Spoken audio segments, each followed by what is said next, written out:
ಸದ್ಗುರು ಶ್ರೀ ಶುದ್ಧ ಬ್ರಹ್ಮಣೇ ನಮಃ. ಸಮಸ್ತ ಶುದ್ಧ ಬ್ರಹ್ಮ ಸ್ವರೂಪರಲ್ಲಿ ಅನಂತ ಅನಂತ ಪ್ರಣಾಮಗಳು. ರೂಹಿಲ್ಲದ ನೆಳಲಿಂಗೆ ಚನ್ನಬಸವಣ್ಣವರು ಚಿನ್ಮಯ ಜ್ಞಾನಿ ಚನ್ನಬಸವೇಶ್ವರರ ವಚನ. ಪ್ರಸಾದಲಿಂಗ ಸ್ಥಳ. ರೂಹಿಲ್ಲದ ನೆಳಲಿಂಗೆ ಮೊಳಲ ಬೊಂಬೆಯ ಮಾಡಿ ನಾದ ಬಿಂದುವಿನಲ್ಲಿ ಹುಟ್ಟಿಸಿ ಆರಿಗೆಯೂ ಮೈದೋರದೆಯೇ ಇದ್ದೆ. ಇದೆಲ್ಲ ಏನಂತಂದ್ರ ರೂಪ ಇಲ್ಲದಕ್ಕ ರೂಪ ಹೆಂಗ್ ಬಂತು ಅಂತ ಮೊಳಲ ಬೊಂಬೆಯ ಮಾಡಿ ಅಂತ. ಈ ಶರೀರಕ್ಕೆ ರೂಪನೇ ಇಲ್ಲ, ಅದಕ್ಕೆ ರೂಪ ಬಂತು. ಅದರಿಂದ ಈ ಪಾಪ ಪುಣ್ಯ ಮಾಡೋದ್ರಿಂದ ಒಂದು ಶರೀರ ತಯಾರಾಗ್ತದ. ಅದು ಎಂಥದಂದ್ರೆ ರೂಪ ಇಲ್ಲದ್ದು ಮತ್ತದ ನೆರಳು, ರೂಪ ಇಲ್ಲದ ನೆರಳು. ಆ ನೆರಳಿಗೆ ಏನು ಮೊಳಲ ಬೊಂಬೆ ಮಾಡಿ ಉಸುಕಿನ ಗೊಂಬೆ ಇದ್ದಂಗದ ಇದು ಶರೀರ. ಅದಕ್ಕೆ ರೂಪ ಹೆಂಗದ? ನೆರಳಿನ ರೂಪ. ಶರೀರ ಒಂದು ನೆರಳಿದ್ದಂಗೆ. ಅದಕ್ಕೊಂದು ಉಸುಕಿನ ಗೊಂಬೆ ಮಾಡಿ ಏನೂ ಇಲ್ಲ ಅದ್ರೊಳಗೆ, ಇಲ್ಲದ್ದು ಇದ್ದಂಗೆ ಮಾಡಿ ತೋರ್ಸಕತ್ತು. ಅದಕ್ಕೆ ಮತ್ತೆ ನಾದ ಬಿಂದುವಿನಲ್ಲಿ ಹುಟ್ಟಿಸಿ ಆರಿಗೆಯು ಮೈದೋರದೇ ಇದ್ದಿತ್ತು. ಇದು ಹುಟ್ಟೋದ್ರಕ್ಕಿಂತ ಮೊದಲ ಕರ್ಮ ಮಾಡಿ ಯಾರಿಗಿ ಕಣ್ಣಿಗೆ ಕಾಣ್ಲಾರ್ದಂಗೆ ಇತ್ತು. ಮುಂದೇನಾಯ್ತು? ಶಿವನ ಮಾಯೆಯ ಕಾಯದ ಕಳವಳಕ್ಕೆ ಮುಂದೆ ರೂಪಾಗಿ ತೋರಿತ್ತಲ್ಲದೆ ಬೇರೆ ತೋರಲಿಲ್ಲ. ಶಿವನ ಮಾಯೆ, ಆ ಮಾಯೆ ಪ್ರಕೃತಿಯ ಲೀಲೆಯಿಂದ ಅದು ಮತ್ತೆ ಈ ಜಗತ್ತಿನಾಗ ಬಂದು ಮತ್ತೆ ರೂಪ ತಗೋತು.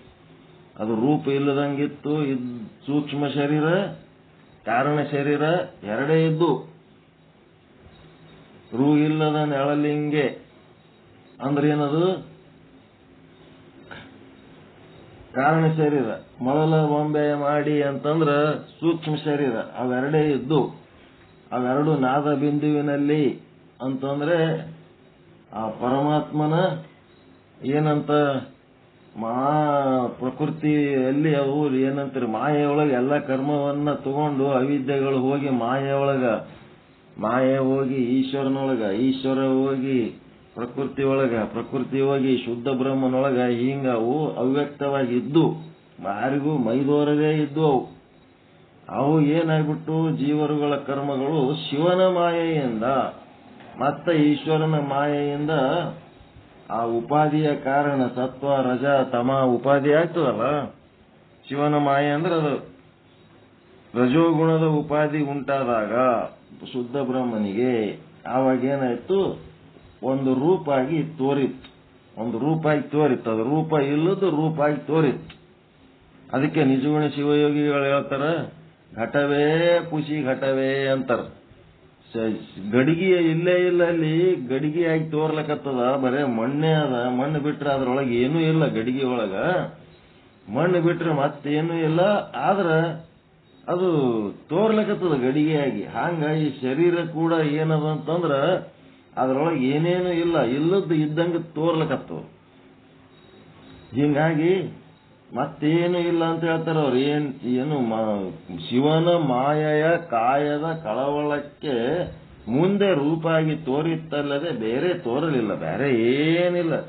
ಆ ಶಿವನ ಮಾಯೆ ಹಿಂದಕ್ಕೆ ತೆಕ್ಕೊಂಡ್ಬಿಟ್ಟ ಅಂತಂದ್ರೆ ಅದ್ರೊಳಗೆ ಏನು ಸಿಗಂಗಿಲ್ಲ, ಹುಡುಕಿದ್ರೆ ಸಿಗಂಗಿಲ್ಲ. ಶರೀರದಾಗ ಏನು ಇಲ್ಲ ಅಂತ. ಅದಕ್ಕೆ ಅಂಗ ಭೋಗವನ್ನೇ ಕುಂದಿಸಿ ಪ್ರಸಾದವನ್ನೇ ರುಚಿಸಿಯನೆಂಬ ಲಿಂಗವಂತರುಗಳೆಲ್ಲ ಅರಿವೆಣಗಳಾಗಿ ಹೋದರು. ಏನಿದು ಅಂಗಭೋಗವನೇ? ನೀವು ಪ್ರಸಾದ ತಗೋತೀರಿ, ಪ್ರಸಾದ ಆಯ್ತೇನ್ರಿ ಅಂತ ಕೇಳ್ತಾರ. ಪ್ರಸಾದ ಹೆಂಗಿರ್ತದ? ಊಟ ಹೆಂಗಿರ್ತದ? ಒಬ್ರಿಗೊಬ್ರು ಪ್ರಸಾದ ಆಯ್ತೇನಂತ ಕೇಳ್ತಾರೆ. ಪ್ರಸಾದ ಅಂದ್ರೆ ಎಷ್ಟಿರ್ತದ? ಊಟ ಎಷ್ಟಿರ್ತದ? ಊಟ ಮಾಡಿಕೆ ಪ್ರಸಾದ ಅಂತಾರಲ್ಲ, ಇದೆಂತ ಡೇಂಜರ್ ಮಾತದ ಗೊತ್ತದ? ಅದನ್ನೇ ಹೇಳಕತ್ತಾರ ಅವರು. ದವಾಸಿ ಗಂಗಳಗಟ್ಲೆ ಹೊಡೋದಕ್ಕೆ ಪ್ರಸಾದ ಐತೇನ್ರಿ ಅಂತ ಕೇಳ್ತಾರ.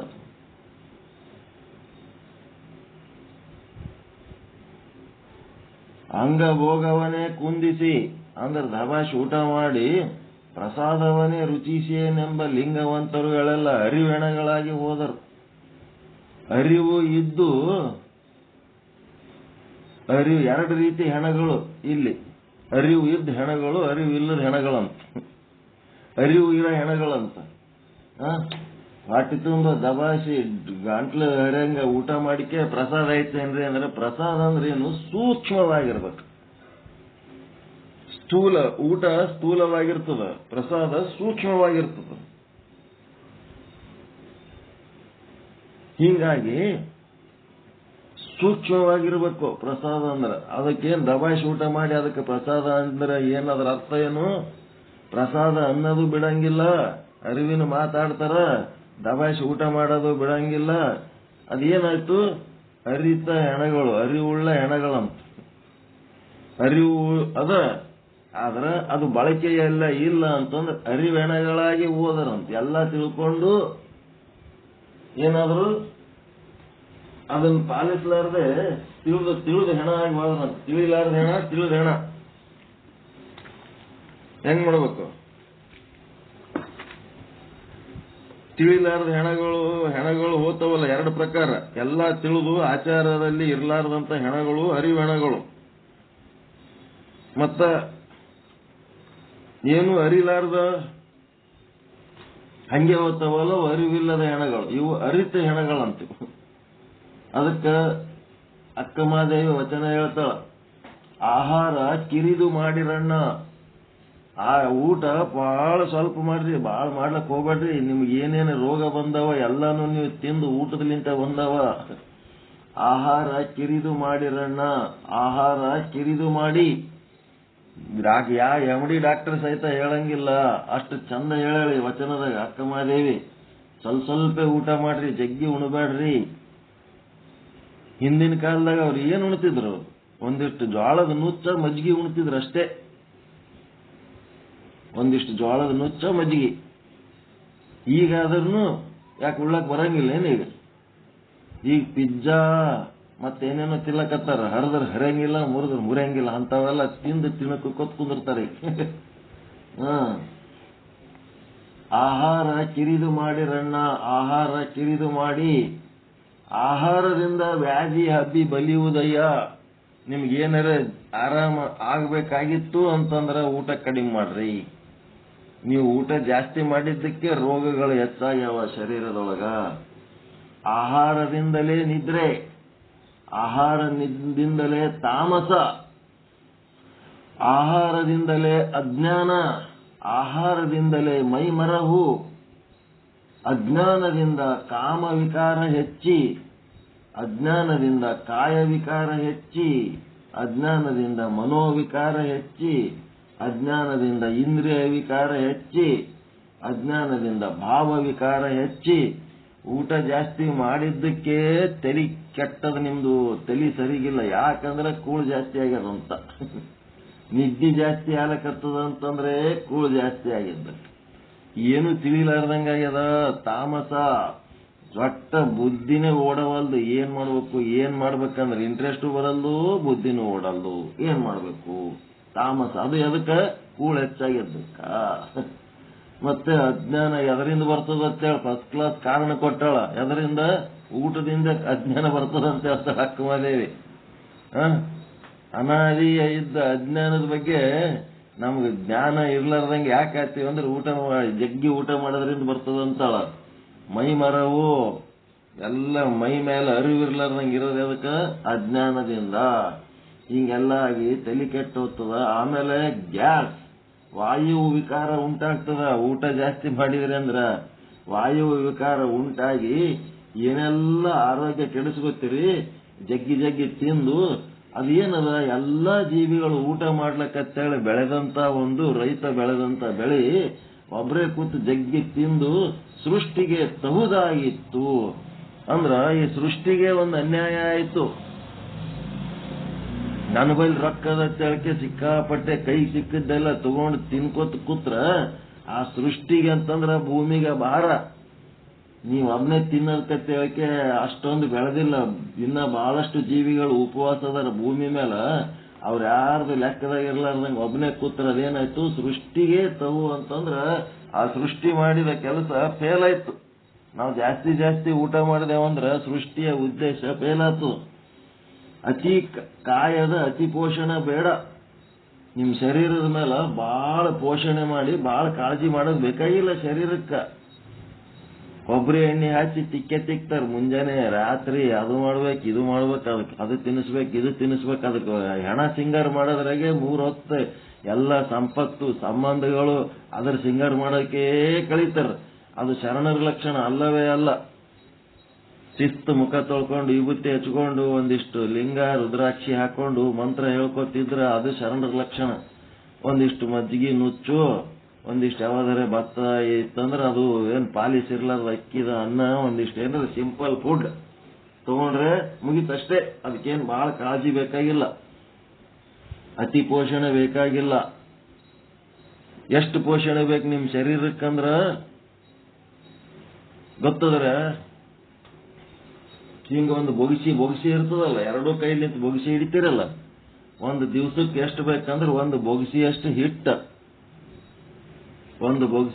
ಹಿಟ್ಟ ಮತ್ತೆ 2 ಕೈ ಬಿಟ್ರ ಒಂದು ಕೈಲೇ ಹಿಡಿತೀರಲ್ಲ, ಅರ್ಧ ಬೊಗಿಸಿಯಷ್ಟು ಅಕ್ಕಿ, ಒಂದು ಬೊಗಿಸಿಯಷ್ಟು ಹಿಟ್ಟು, ಅದ ರಾಗಿದಿರ್ಬೋದು ಜೋಳದಿರ್ಬೋದು, ಅರ್ಧ ಬೊಗಿಸಿ 2 ಕೈಲೇ ಹಿಡಿದು ತಗೊಂಡ್ರ ಒಂದು ಬೊಗಿಸಿ ಅದು ಹಿಟ್ಟ. ಅರ್ಧ ಬೊಗಿಸಿ ಅಂದ್ರೆ ಒಂದು ಕೈಲೇ ಬೊಗಿಸಿಲಿಂದ ತಗೊಂಡ್ರಿ ಅಂತಂದ್ರ ಅಷ್ಟು ಅಕ್ಕಿ. ಮತ್ತೆ ಒಂದು ಮುಷ್ಟಿ ಬೇಳೆ ಒಳಗೆ ಕೈ ಹಾಕಿ ಒಂದು ಮುಟ್ಟಿಗೆ ಅಷ್ಟು ತಗೊಂಡ್ರಿ ಅಂದ್ರೆ ಅಷ್ಟು ಬ್ಯಾಳಿ ಆದ್ಮೇಲೆ ಒಂದು ಸಣ್ಣ ಸೌಟದಷ್ಟು ಎಣ್ಣೆ, ಆಮೇಲೆ ಒಂದು ಬೆಲ್ಲದ ಹರಳು, ಮತ್ತೆ ಒಂದು ಚೂರು ರುಚಿಗೆ ತಕ್ಕಷ್ಟ ಉಪ್ಪ, ಒಂದಿಷ್ಟು ತರಕಾರಿ. ಇದಿಷ್ಟು ಬಿಟ್ರ ಉಳಿದದ್ದೆಲ್ಲ ಕಸ. ಏನ್ ತಿಂತೀವಿ ಎಲ್ಲ ಕಸ. ಇವಿಷ್ಟೇ ಉಪಯೋಗ ಆಗ್ತಾವ ನಮ್ಮ ಶರೀರಕ್ಕೆ. ಅದಕ್ಕೆ ಕಾಯದ ಅತಿ ಪೋಷಣ ಬೇಡ. ಅತಿ ಪೋಷಣ ಏನಪ್ಪ? ಕಾಯದ ಅತಿ ಪೋಷಣವೇ ಮೃತ್ಯು. ಹೆಂಗದ ನೋಡ್ರಿ. ಸಾವು ಯಾಕೆ ಸನೆ ಬರ್ಲಕತ್ತದಂದ್ರ ಶರೀರದ ಮೇಲೆ ಬಹಳ ಮೋಹ ಇಟ್ಕೊಂಡು ಅದಕ್ಕೆ ಬಹಳ ಪೋಷಣೆ ಮಾಡಿದ್ದಕ್ಕೆ ಸಾವಿಗೆ ಸಮೀಪ ಹೋಗ್ಲಕತ್ತೀವಿ. ಅತಿ ಪೋಷಣವೇ ಮೃತ್ಯು. ಏನ್ ಮಾಡ್ಬೇಕು? ಮತ್ತ ಊಟ ಅದು ಮಾಡಬಾರ್ದು ಅಂತಂದ್ರ ಮತ್ತ ಬರೇ ಅದರ ಕಡೆನೇ ಲಕ್ಷ್ಯ. 3 ತಾಸಿಗೊಮ್ಮೆ ಅಡಿಗೆ ಮಾಡೋದು, 3 ತಾಸಿಗೊಮ್ಮೆ ತಿನ್ನೋದು, ಅಡಿಗೆ ಮಾಡೋದು ತಿನ್ನೋದು. ಏನ್ ಮಾಡ್ತೈತಿ ಕೇಳೋದು, ಅದು ಮಾಡ್ತೀನಿ ಇದು ಮಾಡ್ತೀನಿ, ಏನೋ ಮಾಡೋದು, ತಿನ್ನೋದು. ಅವೆಲ್ಲ ಕಡಿಮೆ ಮಾಡ್ಕೊಳ್ರಿ.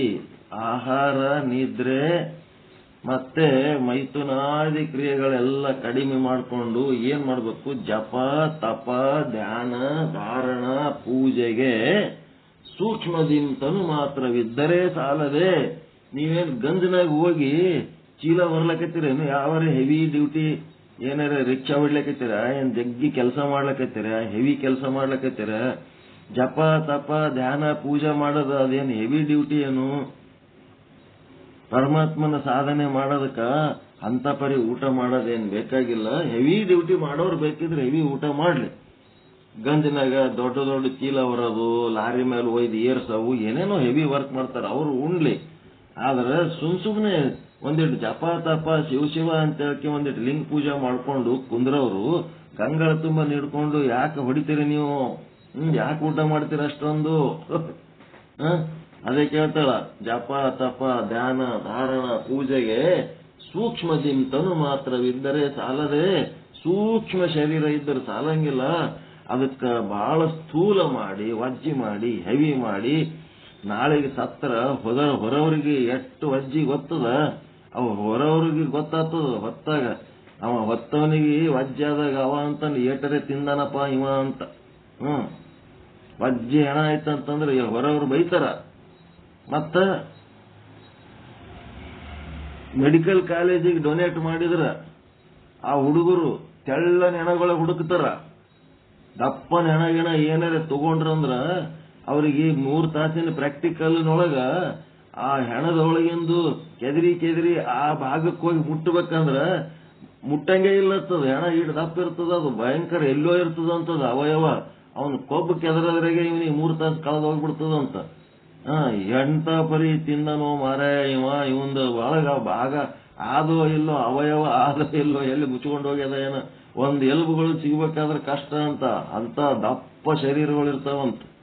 ಎಲ್ಲ ವೇಸ್ಟ್. ಡಾಕ್ಟರ್ಗಳು, ಮೆಡಿಕಲ್ದವರು ಬೈತಾರ, ಹೊರವರು ಬೈತಾರ, ಮನೆಯಾಗಿನವರು ಸಹಿತ ಜೋಲಿ ಹೋಗಿ ಬಿದ್ದು ಬಿಟ್ರು ಅಂತಂದ್ರೆ ಅವ್ರಿಗೆ ಎತ್ತಬೇಕಾದ್ರ ಅಲ್ಲಿ ಮನೆಯಾಗ ಅವ್ರು ಹೆಣ್ಮಕ್ಳು ಗಟ್ಟಿಮುಟ್ಟಿದ್ರೆ ಎತ್ತಾರೆ, ಹೆಣ್ಮಕ್ಳು ಗಟ್ಟಿಮುಟ್ಟಿರ್ಲಿಲ್ಲ ಅಂದ್ರೆ ಯಾರು ಎತ್ತಬೇಕು? ಬಿದ್ದಲ್ಲೇ ಬಿದ್ದು ಕೊಳತು ಹುಳ ಹತ್ತಿ ಸಾಯ್ಬೇಕಾಗ್ತದ.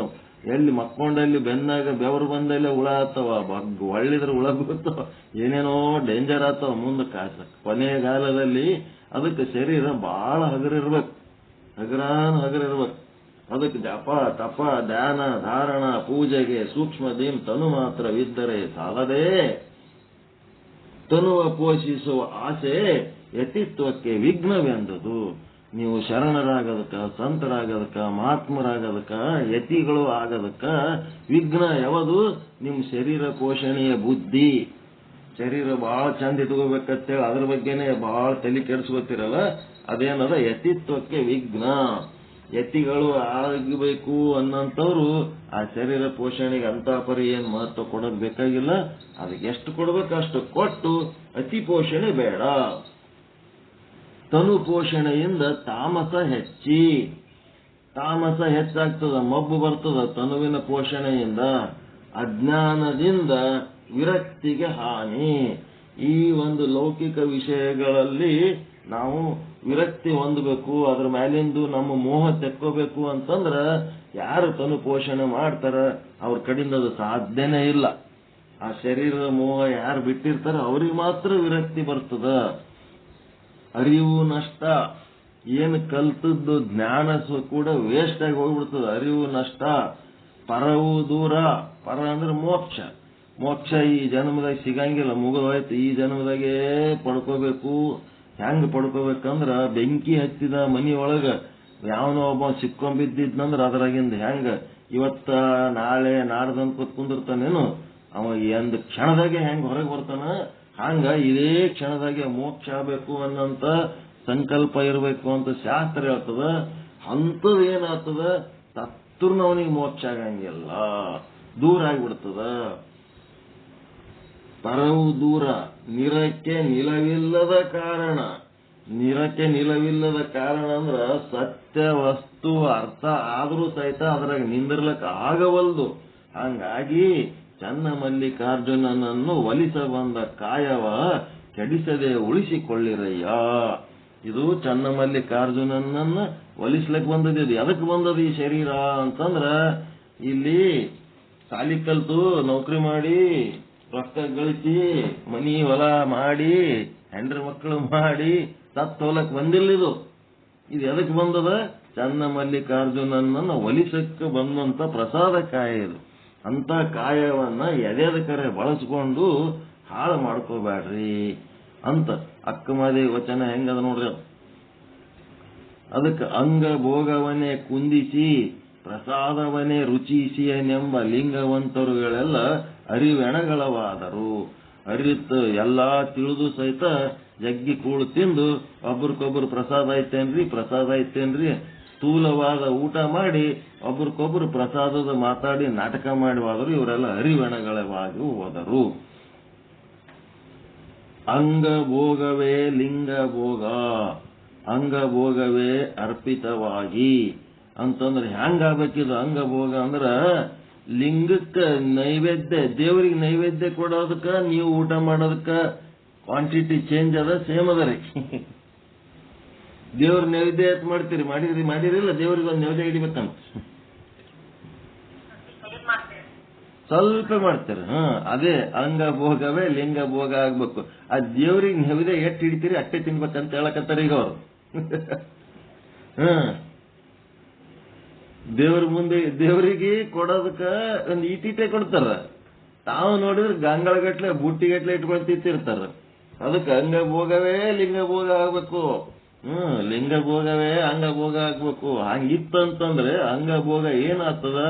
ಲಿಂಗಕ್ಕೆ ಅರ್ಪಿತ ಆಗ್ತದ. ಯಾವ ಲಿಂಗಕ್ಕ? ನಿಮ್ ಒಳಗಿರುವ ಆತ್ಮಕ್ಕೆ ಅರ್ಪಿತ ಆಗ್ತದ. ಅಲ್ಪ ಪ್ರಮಾಣದ ಆಹಾರ ಸ್ವೀಕಾರ ಮಾಡಿದ್ರಿ ಅಂತಂದ್ರ ಅದು ಏನಾಗ್ತದ, ಪರಮಾತ್ಮನಿಗೆ ಪ್ರಸಾದ ರೂಪ ಆಗ್ತದ. ಜಗ್ಗಿ ತಿಂದ್ರಿ ಅಂತಂದ್ರೆ ಅದು ಕಸದ ರೂಪ ಆಗ್ತದ ಅಷ್ಟೇ. ಪ್ರಸಾದ ರೂಪ ಆಗ್ಬೇಕು, ಕಸದ ರೂಪ ಆಗ್ಬೇಕು ನೋಡ್ರಿ. ಅದಕ್ಕೆ ಅಂಗಭೋಗವೇ ಅರ್ಪಿತವಾಗಿ, ಅಂಗಭೋಗ ಲಿಂಗಭೋಗ ಮಾಡ್ಕೊಂಡ್ರೆ ಅಂತ ಅಂಗಭೋಗ ಅರ್ಪಿತವಾಗಿ ಸ್ವಯಾಣಂ ಪಾಕ ಸಂಬಂಧಿ ಭೋಗ ಜಂಗಮ ವರ್ಜಯೇ. ಎಷ್ಟು ಸಾಧ್ಯದ ಅಷ್ಟು ಏನ್ ಮಾಡ್ಬೇಕಂತ ತನ್ನ ಅಡಿಗೆ ತಾನೇ ಮಾಡ್ಕೊಂಡು ಉಣಬೇಕು. ಇದು ಕಲಿಬೇಕು. ನಿನಗೆ ಎಂತ ರುಚಿ ಬೇಕು, ಎಷ್ಟು ಕ್ವಾಂಟಿಟಿ ಬೇಕು ಅಷ್ಟು ನಿಂದ ನೀ ಮಾಡ್ಕೊಂಡು ಉಣಬೇಕು. ನನಗೆ ಇಂಥದ್ದು ಮಾಡಿಲ್ಲ, ಅಂಥದ್ದು ಮಾಡಿಲ್ಲ, ರುಚಿ ಆಗಿಲ್ಲ, ಅದು ಆಗಿಲ್ಲ ಅಂತ ಹೇಳಕ್ಕೆ ಆ ಭೋಗ ಜಂಗಮ ವರ್ಜಯೇತ್. ಯಜಮಾನ ಆಗಿ ಆ ಊಟದೊಳಗೆ ರುಚಿ, ಕ್ವಾಲಿಟಿ, ಕ್ವಾಂಟಿಟಿ ಸಲುವಾಗಿ ಗುದ್ದಾಡಿದ್ರೆ ಅದು ಶರಣ ತತ್ವಕ್ಕೆ ವಿರುದ್ಧವಾಗಿದ್ದಾಗ ಅದಕ್ಕೆ ಸ್ವಯಾಣಂ ಪಾಕ ಸಂಬಂಧಿ, ತಾನೇ ತನ್ನ ಅಡಿಗೆ ಮಾಡ್ಕೊಂಡು ಉಣಬೇಕು. ನಾಸ್ತಿ ಲಿಂಗಾರ್ಜನಂ ನೈವ. ಅದು ಏನಪ್ಪ ಅಂತಂದ್ರೆ ಏನಾಗ್ತದ, ಈ ಗುದ್ದಾಡ್ಕೋತ ರುಚಿ ಇಲ್ಲ, ಟೇಸ್ಟ್ ಇಲ್ಲ, ಇಷ್ಟೇ ಯಾಕೆ ಮಾಡಿದಿ ಅಷ್ಟೇ ಯಾಕೆ ಮಾಡಿದಿ ಅಂತ ಗುದ್ದಾಡ್ಕೋತ ಆದ್ರೆ ಅದು ಲಿಂಗಕ್ಕೆ ಅರ್ಪಿತ ಆಗಂಗಿಲ್ಲ. ಪ್ರಸಾದಂ ನಿಷ್ಫಲಂ ಭವೇತ್. ಊಟದೊಳಗ ಕ್ವಾಲಿಟಿ, ಕ್ವಾಂಟಿಟಿ, ಟೇಸ್ಟ್ ಅಂತೇಳಿ ಗುದ್ದಾಡ್ಕೋತಿದ್ರಿ ಅಂತಂದ್ರ ನೀವು ಉಂಡದ್ದು ಪ್ರಸಾದ ಆಗಂಗಿಲ್ಲ, ಅದು ಲಿಂಗಕ್ಕೆ ಅರ್ಪಿತ ಆಗಂಗಿಲ್ಲ, ನಿಮ್ಗೆ ಅದರಿಂದ ಪ್ರಸನ್ನತೆ ಉಂಟಾಗಂಗಿಲ್ಲ ಅಷ್ಟೇ. ಅದು ವೇಸ್ಟ್. ಆ ರೀತಿ ಉಣ್ಕೋತಿದ್ರೆ ಅದು ವೇಸ್ಟ್. ಹಂಗ ಉಣಬಾರ್ದು. ಟೇಸ್ಟ್, ಕ್ವಾಲಿಟಿ, ಕ್ವಾಂಟಿಟಿ ಬಗ್ಗೆ ತಲೆ ಕೆಡಿಸ್ಕೋಬಾರ್ದು. ಅದಕ್ಕೆ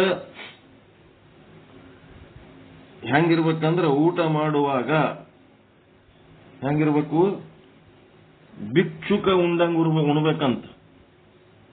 ಊಟ ಮಾಡುವಾಗ ಭಿಕ್ಷುಕ ಉಂಡಂಗ್ ಉಣ್ಬೇಕಂತ. ಭಿಕ್ಷುಕ ಹೆಂಗ ನನಗೆ ಅದೇ ಬೇಕು, ಇದೇ ಬೇಕು, ಅಂತದೇ ಬೇಕು, ಇಂಥದೇ ಬೇಕಂತ ಕೇಳ್ತಾನೇನೋ, ಏನ್ ಸಿಕ್ಕದ್ದು ತಿಂತಾನಿಲ್ಲ ಹೊಟ್ಟೆಗೆ. ಊಟ ಮಾಡುವಾಗ ಭಾವ ಹೆಂಗಿರ್ಬೇಕು, ಭಿಕ್ಷುಕನ ಭಾವ ಇರಬೇಕು. ಏನು ಸಿಕ್ಕಾದ ನಾನು ಹೊಟ್ಟಿಗೆ ಪರಮಾತ್ಮ ಇದು ನಿನ್ನ ಪ್ರಸಾದಪ್ಪ ಅಂತೇಳಿ ದೇವ್ರಿಗೆ ಥ್ಯಾಂಕ್ಸ್ ಹೇಳಿ ಸುಮ್ ಗಪ್ ಚುಪ್ ಊಟ ಮಾಡ್ಬೇಕು. ಭಿಕ್ಷುಕ ಅಯ್ಯೋ ನನಗೆ ಬಿಸಿದು ಸಿಕ್ಕಿಲ್ಲ, ರುಚಿ ಸಿಕ್ಕಿಲ್ಲ, ಹುಳಿ ಸಿಕ್ಕಿಲ್ಲ, ಉಪ್ಪು ಸಿಕ್ಕಿಲ್ಲ, ಉಪ್ಪಿನಕಾಯಿ ಸಿಕ್ಕಿಲ್ಲ, ಸಂಡಿಗೆ ಸಿಕ್ಕಿಲ್ಲ, ಕಿರ್ಕಿರಿ ಮಾಡ್ತಾನೇನೋ. ಏನ್ ಸಿಕ್ಕದ್ ಸುಮ್ ಉಣ್ತಾನಿಲ್ಲ. ಸಾಧ್ಯ ಅದ ಇದು? ಊಟ ಮಾಡಕ್ ಭಿಕ್ಷುಕ ಉಂಡಂಗ್ ಉಣ್ಲಕ್ ಸಾಧ್ಯ ಅದ? ಆ ರೀತಿ ಭಾವ ಸಾಧ್ಯ ಅದ? ಸುಮ್ ಉಣ್ಬೇಕು. ನಮ್ಮ ಹುಡುಗರು ಅಲ್ಲಿ ಎಲ್ಲೋ ಹೋಟೆಲ್ ಅಲ್ಲಿ ಇಲ್ಲಿ ಪಿಜಿದಾಗ ಎದ್ದು ತಿಂದು ಬಂದಿರ್ತಾವ. ನಮ್ಮ ಮನೆಗೆ ಬಂದ್ಮೇಲೆ ತಾಯಿ ಮಾಡಿದ್ದು ಅದು ಅಮೃತ ಅಂತೇಳಿ ಅವರು ಏನ್ ಮಾಡ್ತಿರ್ತಾರ, ಏನಿದ್ದದ್ ಭಯಂಕರ ಖುಷಿಲಿಂತ ತಿಂತಿರ್ತಾರ. ಅಂತದ್ರಾಗ ನಾನು ಯಾಕ ಇದೊಂದ್ ಸ್ವಲ್ಪ ಏನೋ ಕಡಿಮೆ ಆಗ್ಯದ, ಟೇಸ್ಟ್ ಸರಿಯಾಗಿ ಆಗಿಲ್ಲ ಅಂತಂದ್ರ ನಿನಗೇನ್ ಅನ್ಸಲ್ದೇನಪ್ಪ ಅಂತ ಅವನಿಗೆ ಕೇಳಿದ್ರ ಅದು ಏನ್ ಹಾಕಿರ್ಲಕ್ಕಪ್ಪ ಮಮ್ಮಿ ಮಾಡಿದ್ದದ, ಸುಮ್ ಊಟ ಮಾಡ್ತೀವಿ ನಾವು, ಚಲೋ ಅಲ್ಲ ಅಂತ ನಾವು. ನಮಗ ಕಡಿಮೆ ಹೆಚ್ಚು ಅನಿಸ್ತಿರ್ತದಿಲ್ಲ, ಅನಿಸಿದ್ ಹೇಳ್ಬೇಕ ಬೇಡ. ಅದು ಹೇಳಿದ್ರೆ ಭಯಂಕರ ಕೆಟ್ಟ ವ್ಯಕ್ತಿ ಕಣ್ಣಂಗೆ ಕಾಣ್ತೀವಿ ನಾವು ಅವ್ರ ಕಣ್ಣಿಗೆ. ಇದು ಹೆಂಗಿರ್ತದ ನೋಡ್ರಿ, ಇದೆಲ್ಲ ಭಾವನೆಗಳು.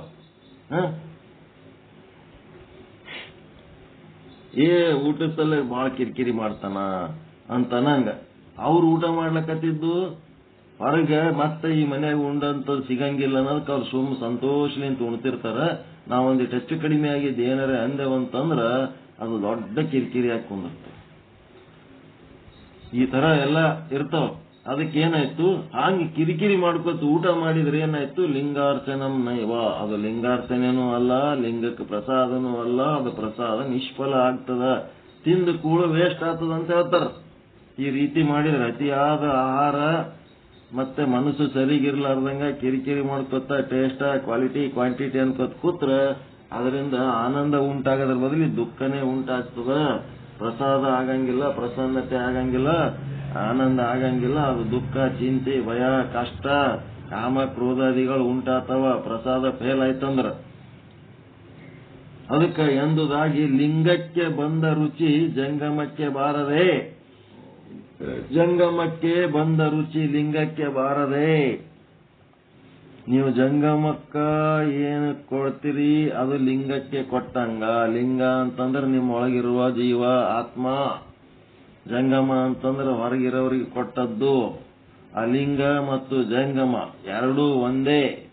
ಅದರ ರುಚಿ ಇದಕ್ಕೆ, ಇದರ ರುಚಿ ಅದಕ್ಕೆ. ಅದಕ್ಕೊಂದು ರುಚಿ, ಇದಕ್ಕೊಂದು ರುಚಿ, ಅದಕ್ಕೊಂದು ಕ್ವಾಲಿಟಿ, ಇದಕ್ಕೊಂದು ಕ್ವಾಲಿಟಿ, ಅದಕ್ಕೊಂದು ಕ್ವಾಂಟಿಟಿ, ಇದಕ್ಕೊಂದು ಕ್ವಾಂಟಿಟಿ. ಹಿಂಗ ತನ್ನವರಿಗೊಂದು, ಇನ್ನೊಬ್ಬರಿಗೊಂದು, ಒಳಗೊಂದು, ಹೊರಗೊಂದು, ಹಿಂದೊಂದು, ಮುಂದೊಂದು, ಇಂಥವೆಲ್ಲ ಇರಬಾರದು, ಒಂದೇ ತರ ಇರಬೇಕು ಎಂಬುದಾಗಿ. ಲಿಂಗಕ್ಕೆ ಬಂದ ರುಚಿ ಜಂಗಮಕ್ಕೆ ಬಾರದೆ, ಜಂಗಮಕ್ಕೆ ಬಂದ ರುಚಿ ಲಿಂಗಕ್ಕೆ ಬಾರದೆ. ಈಗ ನಿಮ್ಮ ಪ್ಲೇಟ್ನಾಗ ಏನ್ ಬರ್ತದ ಅದನ್ನ ಗಪ್ಚು ಉಂಡ್ರೆ ಅದಕ್ಕೆ ಲಿಂಗಕ್ಕೆ ಬಂದಂಗ. ಅದ್ರೊಳಗೆ ಏನೂ ಕಿರಿಕಿರಿ ಮಾಡಂಗಿಲ್ಲ. ಹಂಗ ಮಾಡಿ ಏನ್ ಮಾಡಬೇಕು, ಇದು ಕಾರಣ ಕೂಡಲ ಚನ್ನ ಸಂಗಯ್ಯ. ಪಾಕ ಸಂಬಂಧಿಗೆ ಪ್ರಸಾದ ದೂರ.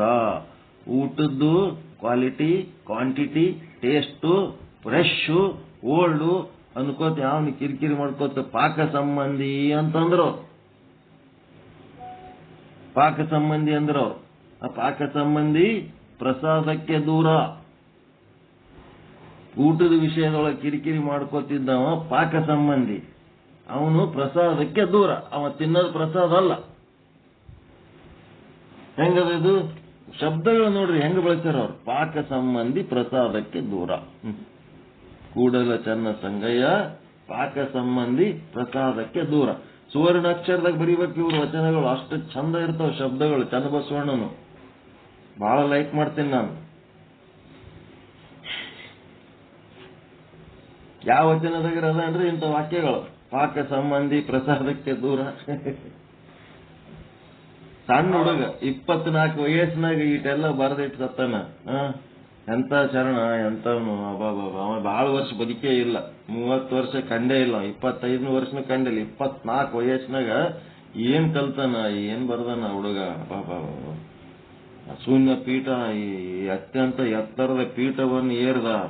ಮತ್ತ ಅಲ್ಲಂ ಪ್ರಭುದೇವರು ಮತ್ತೆ ಬಸವಣ್ಣವರು ಬೇಕಾದಷ್ಟು ಅದ್ವೈತ ಜಾತಿ ಅದು ಇದು ತೆಗಿಬೇಕಂತ ಹೇಳಕ್ಕೆ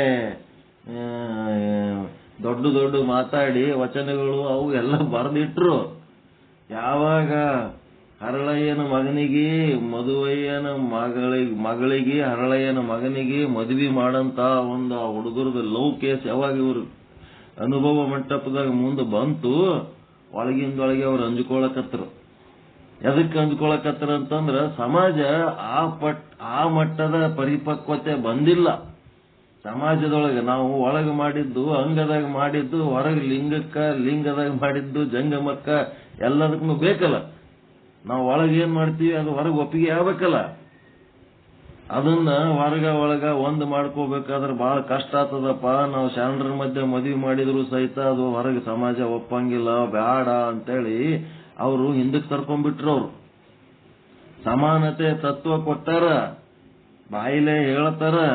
ಯಾವಾಗ ಅವ್ ಎರಡು ಹುಡುಗರು ಮದುವೆ ಮಾಡ್ಕೋತೀವಿ ಅಂದ್ ಹೊತ್ತನಾಗ ಅವ್ರು ಹಿಂದಕ್ಕೆ ತರ್ಕೊಂಡ್ಬಿಟ್ರು. ಬೇಡಪ್ಪ, ಇಂಥ ಮದುವೆ ಡೇಂಜರ್ ಕೆಲಸ, ಇದು ಸೊಸೈಟಿಯಾಗ ಅಪಾಯಕಾರಿ ಅಂದ್ ಹೊತ್ನಾಗ ಚನ್ನ ಬಸವಣ್ಣ ಇವ್ರಿಬ್ಬರಿಗೆ ಜಾಡತ್ತಾನ. ಬಸವಣ್ಣಗ ಅಲ್ಲಂ ಪ್ರಭುದೇವರಿಗೆ ನೀವೇ ಕೊಟ್ಟ ತತ್ವ ಸಮಾನತೆ ಅಂತೇಳಿ, ಜಾತಿ ಇರಬಾರ್ದು, ಅದು ಇರಬಾರ್ದು, ಇದು ಇರಬಾರ್ದು ಅಂತ ಹೇಳಕ್ಕೆ ಓಸು ಮಂದಿಗೆ ಕರ್ಕೊಂಡು ಕೂತಿ ಸಾಲಿ ಕಲಿಸಿ ದಡ್ಡರಿಗೆಲ್ಲ ಶಾಣೆರು ಮಾಡಿ ವಚನಗಳು ಬರೀಲಕ್ ಹಚ್ಚಿ ಇಂಥದೊಂದು ತತ್ವ ಕೊಟ್ಟು, ನೀವೇ ಕೊಟ್ಟ ತತ್ವವನ್ನ ಸಮಾಜದೊಳಗೆ ನಿಮಲಿಂತ ಅಲ್ಲದು ಆಟೋಮೆಟಿಕ್ ಹುಡುಗರು ತಮ್ಮ ತಾವೇ ತಯಾರಾಗ್ಯಾವ. ನೀವೇನು ಹೋಗಿ ಹೊರಕನ್ನೆ ಹುಡುಕಿ ಇಂಟರ್ಕ್ಯಾಸ್ಟ್ ಮ್ಯಾರೇಜ್ ಮಾಡ್ಲಕತ್ತಿಲ್ಲ, ತಾವೇ ಮಾಡ್ಕೊಳಕ್ಕೆ ತಯಾರಾದ ಹೊತ್ನಾಗ ಸಹಿತ ನೀವ್ ಹಿಂದಕ್ಕೆ ಸರ್ಕೋತೀರಂದ್ರೆ ನೀವ್ ಯಾತರ ಶರಣರು.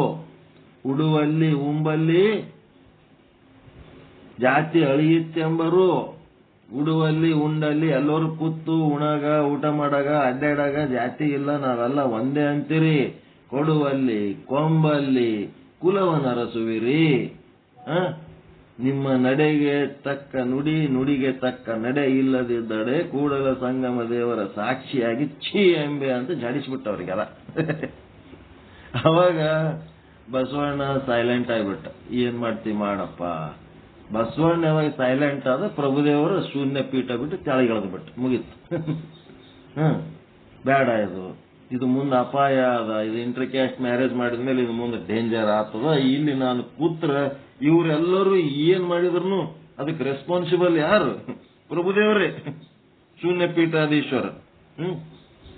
ಅದಕ್ಕೆ ಅವ್ರ ತಳಗ ಇಳೋದಕ್ಕೆ ಹೋಗ್ಬಿಟ್ಟು ಅವ್ರ ಕದಳಿ ಕಡಿ ಇದೇ ಕಾರಣಕ್ಕೆ ಅವ್ರು ಬಿಟ್ಟು ಹೋದ್ರ. ಅವ್ರು ಬಿಟ್ಟು ಹೋದ್ಮೇಲೆ ನೀ ಹಿಂಗೆಲ್ಲ ಸ್ಟ್ರಿಕ್ಟ್ ಮಾಡ್ಲಿಕ್ಕತ್ತಿದ್ದೆ ಚನ್ನಬಸವಣ್ಣ, ಮತ್ತ ಶೂನ್ಯ ಪೀಠ ಖಾಲಿ ಆಯ್ತು, ಮ್ಯಾಲ ಇಲ್ಲಿ ಏನು ನಡೆದ್ರು ಒಬ್ರು ಯಾರು ಜವಾಬ್ದಾರಿ ಇರ್ಲಾರ್ದಂಗ ಆಗ್ತದ, ಏನ್ ಮಾಡ್ಬೇಕು ಅಂತೇಳಿ ಮೀಟಿಂಗ್ ಮಾಡಿದ್ರ ಯಾರ ಕಾರಣಕ್ಕ ಅದು ಖಾಲಿ ಆಗ್ಯದ ಅವ್ರನ್ನೇ ಅಲ್ಲಿ ಕುಂದಿರ್ಸ್ಬಿಡ. ಮತ್ತೆ ಚನ್ನಬಸವಣ್ಣನ ಕುಂದಿರ್ತೀನಿ, ಮಾಡಿಸ್ತೀನಿ, ನಾ ಎಲ್ಲ ಮಾಡ್ತೀನಿ, ಕುಂದಿರ್ತೀನಿ.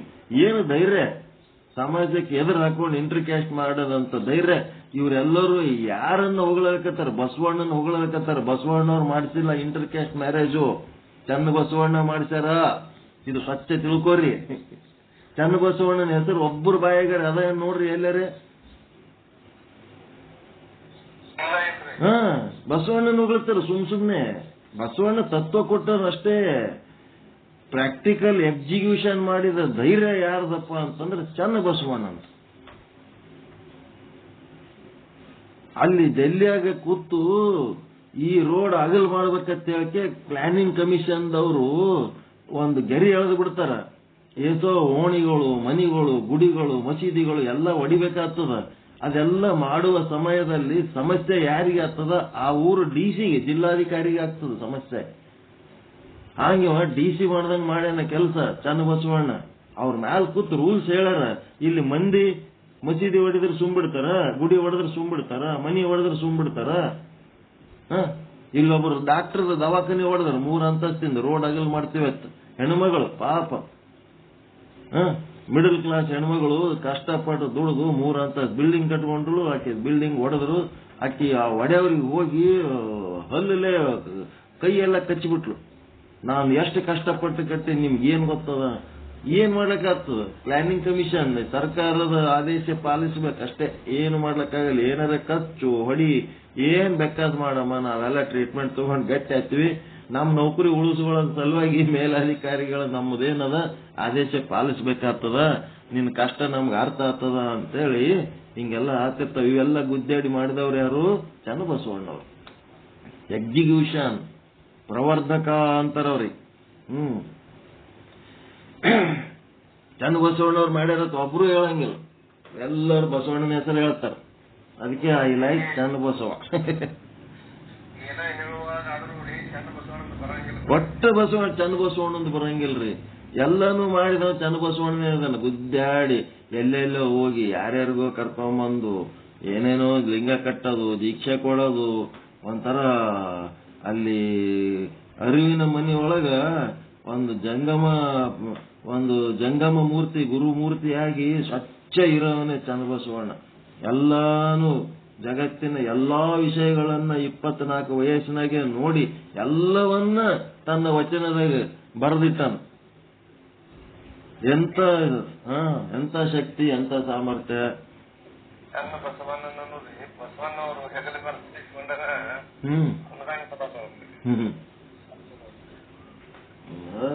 ಮುಂದಿನ ಮಾತು ನೋಡೋಣ. ನಾಳೆ ನಮ್ಮ ಇದಕ್ಕೆ ಹೋಗೋಣ.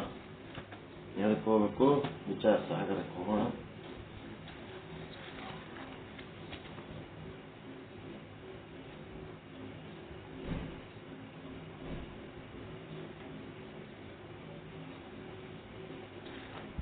ಅಂತ ಪ್ರಭುದೇವರು ಸಹಿತ ಪೀಠ ತ್ಯಾಗ ಮಾಡ್ತೀನಿ ಅಂತಂದ್ರ ನಿನಗೆ ದಮ್ ಇಲ್ಲ ಅಂತಂದ್ರೆ ಬಿಟ್ಬಿಡು ಅಂದ್ಬಿಟ್ಟು ಧೈರ್ಯವಾಗಿ. ನಿನಗೆ ಯಾವಾಗ ಅಲ್ಲಿ ಕೂತು ನೀನ್ ಹೇಳೋ ರೂಲ್ಸೇ ನಿನಗೆ ನಡಿಲಕ್ ಬರಂಗಿಲ್ಲ ಅಂತಂದ್ರೆ ನಡಿ ಅಂದ್ಬಿಟ್ಟ. ಹೊಂಟೆ ಅಂದ. ಅವನೇನ್ ಅಂದ್ಕೊಂಡು ಕೂತಿದ್ದಿಲ್ಲ, ನಡೆದೆ ಅಂತ ಹೊಂಟ್ಬಿಟ್ಟ.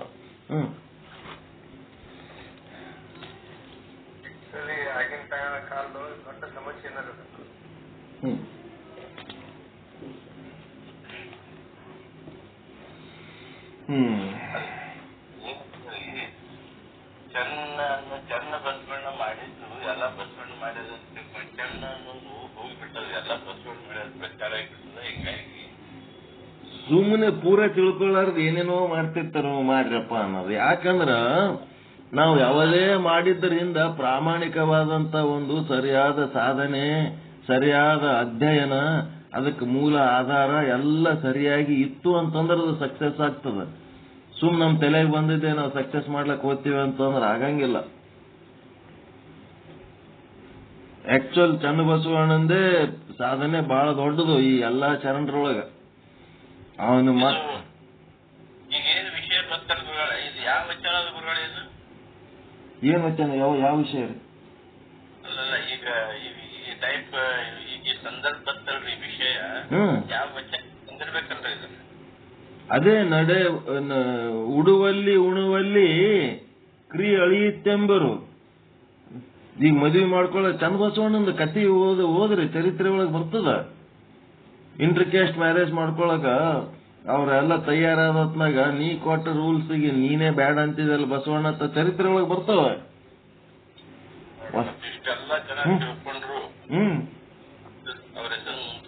ಮುಂದೆ ತರಂಗಿಲ್ಲ. ಉಡುವಲ್ಲಿ ಉಣುವಲ್ಲಿ ಕ್ರಿ ಅಳಿಯುತ್ತೆಂಬಿರಿ. ಎಲ್ಲರೂ ಕೂಡಿ ಚಂದ ಕತಿ ಹೇಳಕ ಬಹಳ ಎಲ್ಲರೂ ಕೂತು ಉಣೋದಕ್ಕ ಅದಕ್ಕ ಏನು ನಾವೆಲ್ಲ ಒಂದೇ ಅಂತ ಹೇಳಕ್ಕೆ ಭಾರಿ ಶೋ ಮಾಡ್ತೀರಿ. ಕೊಡುವಲ್ಲಿ ಕೊಂಬಲ್ಲಿ ಜಾತಿಯನ್ನ ಎಣಿಸಿವಿರ ಅಂತ ಕೇಳ್ತಾನೋ. ಜಾತಿ ಎಣಿಸ್ತೀರ ಕೊಡಲ್ಲಿ ಕೊಂಬಲ್ಲಿ? ಅಲ್ಲಿ ಯಾಕೆ ಕ್ರಿ ಎಳೆಯಂಗಿಲ್ಲ ನಿಮ್ದು? ಭೇದ ಭಾವ ಯಾಕೆ ಎಳೆಯಂಗಿಲ್ಲ ನಿಮ್ದು ಅಂತ ಹೇಳಿ ಕ್ವಶನ್ ಮಾಡ್ತಾನ. ಬ್ಯಾಡೋ ಮಾರಾಯ, ನೀ ಹಂಗೆಲ್ಲ ಮಾತಾಡ್ತಿ, ಖರೆ ಅದ, ಬಹಳ ಡೇಂಜರ್ ಅದ ಪರಿಸ್ಥಿತಿ. ಹೊರಗೆ ಸಮಾಜ ಪೂರ್ತಿ ಚಾತುರ್ವರ್ಣ ಪದ್ಧತಿ, ಬ್ರಾಹ್ಮಣ ಕ್ಷತ್ರಿಯ ವೈಶ್ಯ ಶೂದ್ರ ಹಿಂಗೆಲ್ಲ ಇದ್ದೊತ್ನಾಗ ಇಂಥ ಕೆಲಸ ಮಾಡಿದ್ರ ಭಯ ಆಗ್ತದ. ಮತ್ತ ಹಂಗ ಭಯ ಇತ್ತಂದ್ರ ಒಳಗ್ ಕೂತ್ ಇಂಥ ರೂಲ್ಸ್ ಯಾಕೆ ಮಾಡಿದ್ರಿ ನೀವು? ಆ ತತ್ವಜ್ಞಾನ ಹಾಂಗದಪ್ಪ.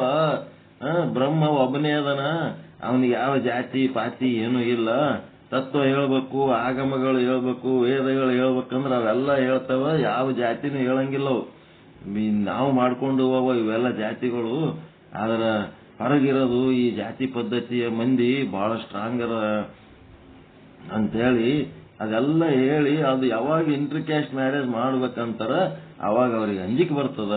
ಹಿಂಗಾಗಿ 12ನೇ ಶತಮಾನದೊಳಗ ಇಂಟರ್ಕ್ಯಾಸ್ಟ್ ಮ್ಯಾರೇಜ್ ಮಾಡ್ಕೊಳಕ ಅವರಿಗೂ ಒಂದು ಭಯ, ಮಾಡೋರಿಗೂ ಒಂದು ಭಯ ಇತ್ತು. ಈಗ 21ನೇ ಶತಮಾನದೊಳಗ ಅವ್ರು ಕೊಟ್ಟ ಕಾನ್ಸೆಪ್ಟ್ ಸಕ್ಸಸ್ ಆಗಿ ಈಗ ಹುಡುಗರು ಸಹಿತ ಇಂಟರ್ಕ್ಯಾಸ್ಟ್ ಮ್ಯಾರೇಜ್ ಯಾವುದು ಭಯ ಇರ್ಲಾರ್ದಂಗ್ ಮಾಡ್ಕೊಳಕತ್ತಾರ. ಸರ್ಕಾರನು ಅವ್ರಿಗೆ ಸಪೋರ್ಟ್ ಮಾಡ್ಲಕತ್ತದ. ಮತ್ತೆ ಹಡದ ತಂದೆ ತಾಯಿ ಸ್ಟಾರ್ಟಿಂಗ್ ಒಂದ್ ಸ್ವಲ್ಪ ವಿರೋಧ ಮಾಡಿದ್ಮೇಲೆ ಮುಂದೆ ಸ್ವಲ್ಪ ದಿವಸ ಆದ್ಮೇಲೆ ನಾವು ಬಸವಣ್ಣವ್ರ ಪದ್ಧತಿ ಪ್ರಕಾರ ಲಗ್ನ ಮಾಡಿವಿ ಅಂತ ಹೇಳಿಕೆ ಅದೆಲ್ಲ ಮುಚ್ಚಿ ಏನ್ ಮಾಡ್ತಾರ, ಒಂದಿಟ್ಟು ಅಕ್ಕಿ ಕಾಳು ಹಾಕಿ ಮತ್ತೆ ಎಲ್ಲರೂ ಒಂದಾಗ್ಬಿಡ್ತಾರ. ಅದಕ್ಕೆ ಈ 12ನೇ ಶತಮಾನದೊಳಗಿಂದ ಒಂದು ಪರಿಕಲ್ಪನೆ 21ನೇ ಶತಮಾನದೊಳಗೆ ಅದು ಸಕ್ಸಸ್ ಆಗ್ಯದ. ಈಗ ಆ ಶರಣರದ ಏನಿತ್ತು ಕ್ಯಾಸ್ಟಿಸಮ್ ಬಿಡ್ಬೇಕನ್ನೋದು ಈಗ ಸಕ್ಸಸ್ ಆಗ್ಯದ. ಆದ್ರ ಅದೇ ಕ್ಯಾಸ್ಟಿಸಮ್ ಇನ್ ಬೇರೆ ರೀತಿಲಿಂತ ಇಲ್ಲಿ ಸರ್ಕಾರದೊಳಗ ಮೇಲು ಕೀಳು ಇವೆಲ್ಲ ಏನ್ ಮಾಡ್ಲಕತ್ತಾರಲ್ಲ, ಇದು ತಮ್ಮ ವೋಟ್ ಬ್ಯಾಂಕ್ ಸಲುವಾಗಿ ಏನ್ ಮಾಡ್ಲಕತ್ತಾರಲ್ಲ, ಇದು ಹೊಲಸಿಡವು. ಮ್ಯಾರೇಜ್ ವಿಷಯದೊಳಗೆ ಸಕ್ಸಸ್ ಆಗ್ಯದ. ಅಂದ್ರ ಆಗಿನಕ್ಕಿಂತ ಈಗಿನ ಕಾಲನೇ ಚಲೋ ಆ ಒಂದು ಶರಣರ ತತ್ವ ಪಾಲನೆ ಮಾಡುವುದಕ್ಕ. ಆದ್ರ ಅವ್ರ್ಯಾರು ಇಂಟರ್ಕ್ಯಾಸ್ಟ್ ಮ್ಯಾರೇಜ್ ಮಾಡ್ಕೊಂಡವ್ರು ಯಾರು ಶರಣರು ಅಲ್ಲ, ಶರಣರ ತತ್ವ ಪಾಲನೆ ಮಾಡೋರು ಅಲ್ಲ. ಅವ್ರು ಏನೋ ಇಂಟರ್ಕ್ಯಾಸ್ಟ್ ಅವ್ರು ತಮ್ಮ ಚಟಕ್ ಮದುವೆ ಮಾಡ್ಕೊಂಡಿರ್ತಾರ, ಶರಣರ ಹೆಸರು ಹೇಳಿಕೆ ಮುಚ್ಕೋತಾರ ಅಷ್ಟೇ. ಅವ್ರು ಯಾರು ಶರಣರಲ್ಲ.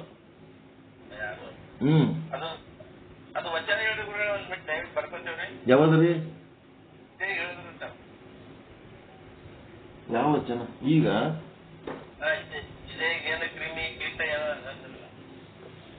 ಕ್ರಿ ಅಳಿಯುತ್ತಂದ ಉಡುವಲ್ಲಿ ಉಂಬಲ್ಲಿ ಕ್ರಿ ಅಳಿಯುತ್ತೆಂಬರು. ಅದು ನಿಮ್ಗೆ ಹಾಕ್ತೀನಿ ತೋರಿ, ಆಮೇಲೆ ಅದು ಪ್ರಿಂಟೇ ಹಾಕ್ತೀನಿ, ಸಿಗ್ತು.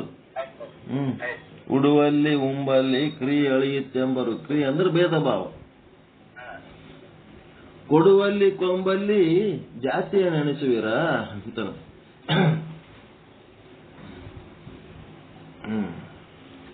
ನೆಕ್ಸ್ಟ್ ಏನಪ್ಪಾ ಅಂತಂದ್ರೆ ಸ್ಥೂಲ ಶರೀರದ ಸೃಷ್ಟಿ ಮಾಡಿದ ಮೇಲೆ ನೆಕ್ಸ್ಟ್ ಸೂಕ್ಷ್ಮ ಶರೀರ ಅಂತಃಕರಣದ 4 ಭೇದಗಳ ಸಹಿತವಾಗಿ ಈ ಸ್ಥೂಲ ಶರೀರದೊಳಗ ಪಂಚಭೂತಗಳು, ಅದರೊಳಗ ವಿಷಯಗಳು, ಆ ವಿಷಯಗಳು ಹೆಂಗಿರ್ತಾವ, ಅದ್ರ ಗುಣಗಳು, ಮತ್ತೆ ಎಲ್ಲದಕ್ಕೂ ಮೂಲ ಈಶ್ವರನೇ ಅದನ. ಆ ಈಶ್ವರನೊಳಗೆ ಒಂದು ಸತ್ಯತ್ವ ಮತ್ತು ಮಿಥ್ಯತ್ವ ಅದ. ಆ ಸತ್ಯತ್ವಕ್ಕೆ ಚೇತನ ಅಂತಾರ, ಮಿಥ್ಯತ್ವಕ್ಕೆ ಮಾಯೆ ಅಂತಾರ. ಪ್ರತಿಯೊಂದು ವಸ್ತುವಿನೊಳಗ ನಾಮರೂಪ ಕ್ರಿಯೆ ಏನದ ಅದು ಮಾಯೆದದ. ಮತ್ತ ಸತ್ ಚಿತ್ತ ಆನಂದ ಏನದ ಅದು ಚೇತನದ್ದಾದ. ಆ ಚೇತನದ ಸತ್ತಾ ಸ್ಫೂರ್ತಿಯಿಂದಲೇ ಜಗತ್ತಿನ ಎಲ್ಲಾ ವಸ್ತುಗಳು ಸೃಷ್ಟಿಯಾಗ್ಯವ ಅನ್ನಂತ ಒಂದು ವಿಚಾರ ಹೇಳ್ಕೋತ ಬಂದಿವಿ. ಹೇಳ್ಕೋತ ಬಂದು ಮುಂದಿವತ್ತೇನದ ಅಂತಂದ್ರೆ ಶ್ರೀ ವಿಚಾರ. ಇದು ಒಂದು ತತ್ವಪದ ಹಾಡ್ತೀರ ಹೆಂಗ? ತತ್ವಪದ ಹಾಡಿ ವಿಚಾರ ಸಾಗರಕ್ಕೆ ಹೋಗೋಣ. ಅಷ್ಟು ಇದು ಮಿಕ್ಸ್ ಆಗಬಾರ್ದು, ಸ್ವಲ್ಪ ಮೂಡ್ ಚೇಂಜ್ ಆಗ್ಬೇಕು. ಒಂದ್ ಯಾರ್ಯಾರ ತತ್ವಪದ ಹಾಡ್ರಿ ಫಾಸ್ಟ್ ಫಾಸ್ಟ್.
ಜನನಿ ಜನತಿ ವ್ರತ ಭಾವದಿಂದ ಇನ್ನೊಂದನ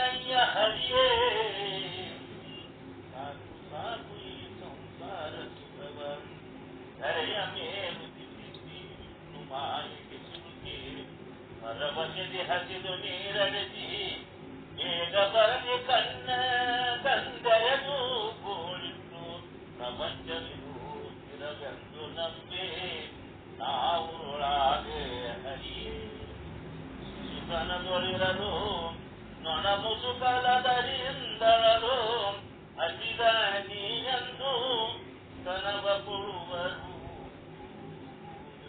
ಹಸಿವೆ ಕಥೆಗಳಿಂದಲೂ ಹಾಡಿ ಕೂಗುತ್ತಲಿಹರು ವಸುವಂತೆ ಶಿಶುತನವಾರೆ ಕೃಷ್ಣ ಬಾಲ್ಯದಲ್ಲಿ ಕೆಲವು ಬಲಿದೆ ಹೋಯಿತು ಮತ್ತು ಸಹಿತು ಯೌವನ ಬರಲು ತನು ಮೂಲವನ್ನು ಮರೆತು ಬಾಲಿಯರ ಬಯಸಿನ ಮರುಳಾಗೆ ಹರಿಯೇ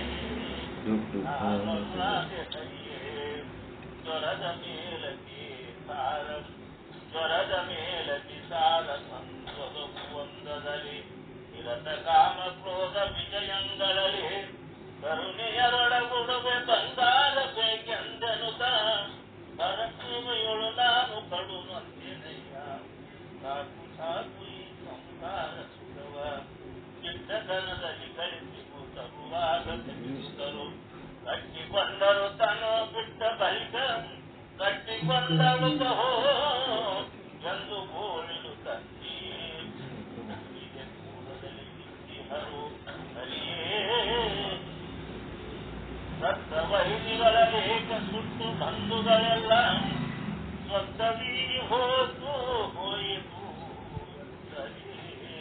ವರ್ತಿಸಿದ ಕಸಕ್ಕಿಂತ ಅಸ್ತಿತ್ವ ಈ ದೇಹ ಮತ್ತು ಕೊಂಡೊಯ್ದು ಅಗ್ನಿಯಲ್ಲಿ ಬಿಸುಡುವರು ಸಾಕು ಸಾಕು ಈ ಸಂಸಾರ ಸುಖವ ದೇವನೇ ನಾನಿನ್ನು ಯೋನಿ ಮಾರ್ಗದ ಒಳಗೆ ಈ ವಿಧದಿ ಭವನೆ ಪಡಲಾರಿ ಬಹಳ ಆವ ಕರುಣೆಯ ನಮ್ಮ ಪುರಂದರ ವಿಠಲನೇ ಆವ ಬುದ್ಧಿಯ ಕೊಟ್ಟು ರಕ್ಷಿಸೋ ಹರಿಯೇ ಸಾಕು ಸಾಕು ಈ ಸಂಸಾರ ಸುಖವ ಸಾಕು ಸಾಕು ಈ ಸಂಸಾರ ಸುಖವು ಶರಣಾರ್ಥಿಗಳು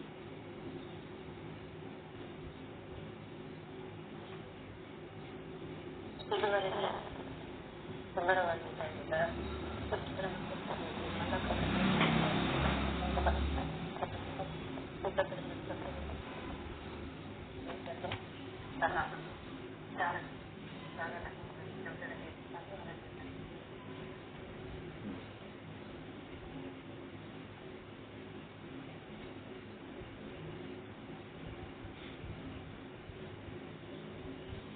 ಓಂ ಸದ್ಗುರು ಶ್ರೀ ಶುದ್ಧ ಬ್ರಹ್ಮಣೇ ನಮಃ.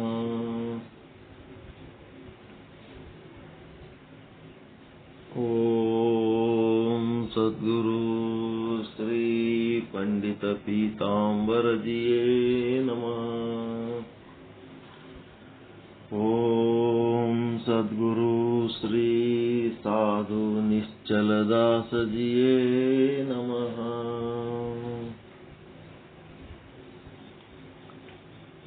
ಓಂ ಸದ್ಗುರು ಶ್ರೀ ಚನ್ನಬಸವಾಯ ನಮಃ.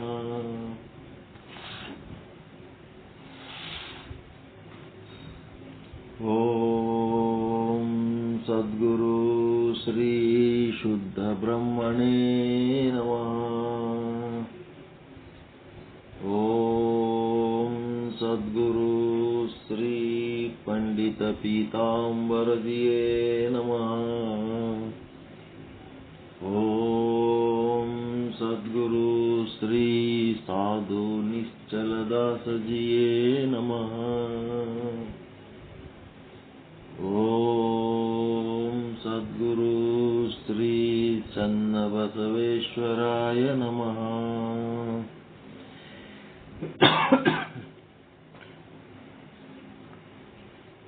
ಶ್ರೀ ವಿಚಾರ ಸಾಗರ ಸಾಧು ನಿಶ್ಚಲ್ ದಾಸ್ಜಿಯವರ ಕೃತಿ ತರಂಗ 5 ಮಧ್ಯಮ ಅಧಿಕಾರಿ ಅದೃಷ್ಟಿ ಮಹಾರಾಜರಿಗೆ ಉಪದೇಶ 254ನೇ ವಿಷಯಾಂಕ ಏನಿದು ಅಂತಂದ್ರೆ ಅಂತಃಕರಣದ 4 ಭೇದಗಳ ಸಹಿತವಾಗಿ ಅದರ ಉತ್ಪತ್ತಿ. ಅಂತಃಕರಣದ 4 ಭೇದಗಳ ಸಹಿತವಾಗಿ ಅದರ ಉತ್ಪತ್ತಿ ಅಂತ ಹೇಳಿ, ಇದು ಯಾವ ದೋಹಕ್ಕೆ ಸಂಬಂಧಪಟ್ಟದ್ದು ಅಂದ್ರೆ 155ನೇ ದೋಹಕ್ಕೆ ಸಂಬಂಧಪಟ್ಟಂತ ವಿಶ್ಲೇಷಣೆ. ಸಾಧು ನಿಶ್ಚಲ್ ದಾಸ್ ಜಿಯವರ 155ನೇ ದೋಹಕ್ಕೆ ಸಂಬಂಧಪಟ್ಟಂಥದ್ದು. ವಿಷಯ ಅಂಕ 254. ಅಂತಃಕರಣದ 4 ಭೇದಗಳು. ಅಂತಃಕರಣ ಅನ್ನೋದು ಒಂದೇ, ಅದು 4 ರೀತಿ ಕೆಲಸ ಮಾಡ್ತದ, 2 ರೀತಿ ಕೆಲಸ ಮಾಡ್ತದ, 3 ರೀತಿ ಕೆಲಸ ಮಾಡ್ತದ. ಒಬ್ಬೊಬ್ರದ್ದು ಒಂದೊಂದು ರೀತಿಯಾಗಿ ಅದನ್ನ ನೋಡುವವರು ಮನ ಬುದ್ಧಿ ಚಿತ್ತ ಅಂತಾರ. ಕೆಲವೊಬ್ರು ಮನ ಬುದ್ಧಿ ಚಿತ್ತ ಅಹಂಕಾರ ಅಂತಾರ. ಕೆಲವೊಬ್ರು ಮನ ಬುದ್ಧಿ ಅಂತ 2 ಅಂತಾರ. ಕೆಲವೊಬ್ರು ಅಂತಃಕರಣ ಅಂತ ಒಂದೇ ಅಂತಾರ. ವಿಚಾರ ಚಂದ್ರೋದಯದೊಳಗೆ ಏನ್ ಮಾಡ್ಯಾರ, ಮನ ಬುದ್ಧಿ ಅಂತ 2 ಇಟ್ಟೇನ್ ಮಾಡ್ಯಾರ, ಮನುಷ್ಯನೊಳಗೆ ಚಿತ್ತ ಅದ, ಬುದ್ಧಿ ಒಳಗ ಅಹಂಕಾರ ಅದ. ಆದ್ರ ನಮ್ಮ ವೇದಾಂತ ಕೇಸರಿ ಮಲ್ಲಿಕಾರ್ಜುನ ಶಿವಯೋಗಿಗಳು ಮತ್ತು ಸಿದ್ದೇಶ್ವರ ಸ್ವಾಮೀಜಿಯವರು ಏನ್ ಹೇಳ್ತಾರಂದ್ರ, ಅಂತಃಕರಣ ಪಂಚಕ ಅಂತ ಮಾಡಿ ಆ ಅಂತಃಕರಣದೊಳಗೂ 5 ಭಾಗ, ಪಂಚ ಜ್ಞಾನೇಂದ್ರಿಯಗಳು, ಪಂಚ ಕರ್ಮೇಂದ್ರಿಯಗಳು ಇದ್ದಂಗ ಇವು ಪಂಚ ಅಂತಃಕರಣಗಳಂತ ಮಾಡಿ ಜ್ಞಾತೃ ಅಂತ ಮಾಡ್ಯಾರ. ಜ್ಞಾತೃ ಅಂತಂದ್ರ ಅದು 2 ಕಡೆ ಉಪಯೋಗ ಆಗ್ತದ ಆ ಶಬ್ದ. ಈ ಪಂಚ ಅಂತಃಕರಣಗಳಲ್ಲಿ ಜ್ಞಾತೃ ಅಂತಂದ್ರ ಯಾವ ಅರ್ಥದಾಗ ಉಪಯೋಗ ಆಗ್ತದಂದ್ರೆ ಆಸಕ್ತಿ ಅಂತ. ಯಾವುದೇ ಕೆಲಸ ಸ್ಟಾರ್ಟ್ ಮಾಡ್ಬೇಕಾದ್ರ, ಹೇಳೋದು, ಕೇಳೋದು, ಮಾಡೋದು, ನೋಡೋದು, ಹೋಗೋದು, ಏನೇ ಮಾಡ್ಬೇಕಾದ್ರೆ ಮೊದಲು ಆಸಕ್ತಿ ಬೇಕು. ಆಸಕ್ತಿ ಇಲ್ಲ ಅಂತಂದ್ರ ಏನು ಮಾಡಕ್ಕಾಗಂಗಿಲ್ಲ. ಮನಸ್ಸಿನಾಗ ಫಸ್ಟ್ ಆಸಕ್ತಿ ಹುಟ್ಟಬೇಕು. ಆ ಆಸಕ್ತಿಗೆ ಇಂಟ್ರೆಸ್ಟ್ ಅಂತಾರ. ಇಂಟ್ರೆಸ್ಟ್ ಇಲ್ಲ ಅಂತಂದ್ರೆ ಏನು ಮಾಡಕ್ಕಾಗಂಗಿಲ್ಲ. ಅದಕ್ಕ ಜ್ಞಾತೃ ಅಂತಾರ. ಅದೇನೆ ಜ್ಞಾತೃ. ಇನ್ನ ಒಂದ್ ಕಡೆ ಜ್ಞಾತೃ ಜ್ಞೇಯ ಜ್ಞಾನ ಅಂತ. ಅಲ್ಲಿ ಜ್ಞಾತೃ ಅಂದ್ರೇನು, ಜ್ಞಾನ ಪಡ್ಕೊಳ್ಳೋ ಜ್ಞಾತೃ. ಈಗ ಮುಂದೆ ಕುಂತಿರಲ್ಲ ನೀವೆಲ್ಲ ಜಿಜ್ಞಾಸುಗಳು, ಮುಮುಕ್ಷುಗಳು ಏನಾದ್ರಲ್ಲ, ನೀವೆಲ್ಲ ಜ್ಞಾತೃಗಳು. ಜ್ಞೇಯ ವಸ್ತು ಯಾವುದು? ಅಹಂ ಬ್ರಹ್ಮಾಸ್ಮಿ ಸರ್ವಂ ಬ್ರಹ್ಮಾಸ್ತಿ ಅನ್ನುವಂತ ಅತ್ಯಂತ ಉನ್ನತವಾದಂತ ಸ್ಥಿತಿ. ಅದು ನಿಮ್ಮ ಧ್ಯೇಯ ವಸ್ತು. ಆ ಧ್ಯೇಯ ಸ್ಥಿತಿ ಮುಟ್ಟಬೇಕಾಗ್ಯದ ನೀವು. ಮತ್ತೆ ಅದರ ಸಲುವಾಗಿ ನೀವೇನ್ ಸಾಧನೆ ಮಾಡ್ಲಿಕ್ಕತ್ತೀರಿ, ಅದು ಜ್ಞಾನ. ಇದು ಜ್ಞಾತೃ ಜ್ಞೇಯ ಜ್ಞಾನ. ಈ ರೀತಿ ಈ ಜ್ಞಾತೃ ಜ್ಞೇಯ ಜ್ಞಾನ ಇದು ಜಗತ್ತಿನ ಎಲ್ಲರಿಗೂ ಗೊತ್ತಿರೋಂಥ ವಿಷಯ. ಯಾರು ವಿಶೇಷವಾಗಿ ಅಧ್ಯಯನ ಮಾಡಿರ್ತಾರ ಅಂಥವ್ರಿಗೆ ಈ ಜ್ಞಾತೃ ಅನ್ನೋದು ಪಂಚ ಅಂತಃಕರಣಗಳಲ್ಲಿ ಒಂದು. ಅದಕ್ಕೆ ಆಸಕ್ತಿ ಅನ್ನೋ ಅರ್ಥದಲ್ಲಿ ಅದನ್ನ ಇಲ್ಲಿ ಬಳಸ್ಯಾರ. ಮಧ್ಯದಲ್ಲಿ ಒಂದ್ ಸಾರಿ ಗಿವಾರಿ ಅಂತ ಒಬ್ರು ಯಾರೋ ಜಮಾ ಆಗಿದ್ದಾರೆ ನಮ್ಮ ಸತ್ಸಂಗದಾಗ, ಗಿವಾರಿ ಸರ್ ಅಂತ. ಎಲ್ಲೋ ಪ್ರಿನ್ಸಿಪಾಲ್ ಅದರಂತ, ಇಲ್ಲೆಲ್ಲೋ ತಾಳಿಕೊಟ್ಟಿ ಎಲ್ಲೋ.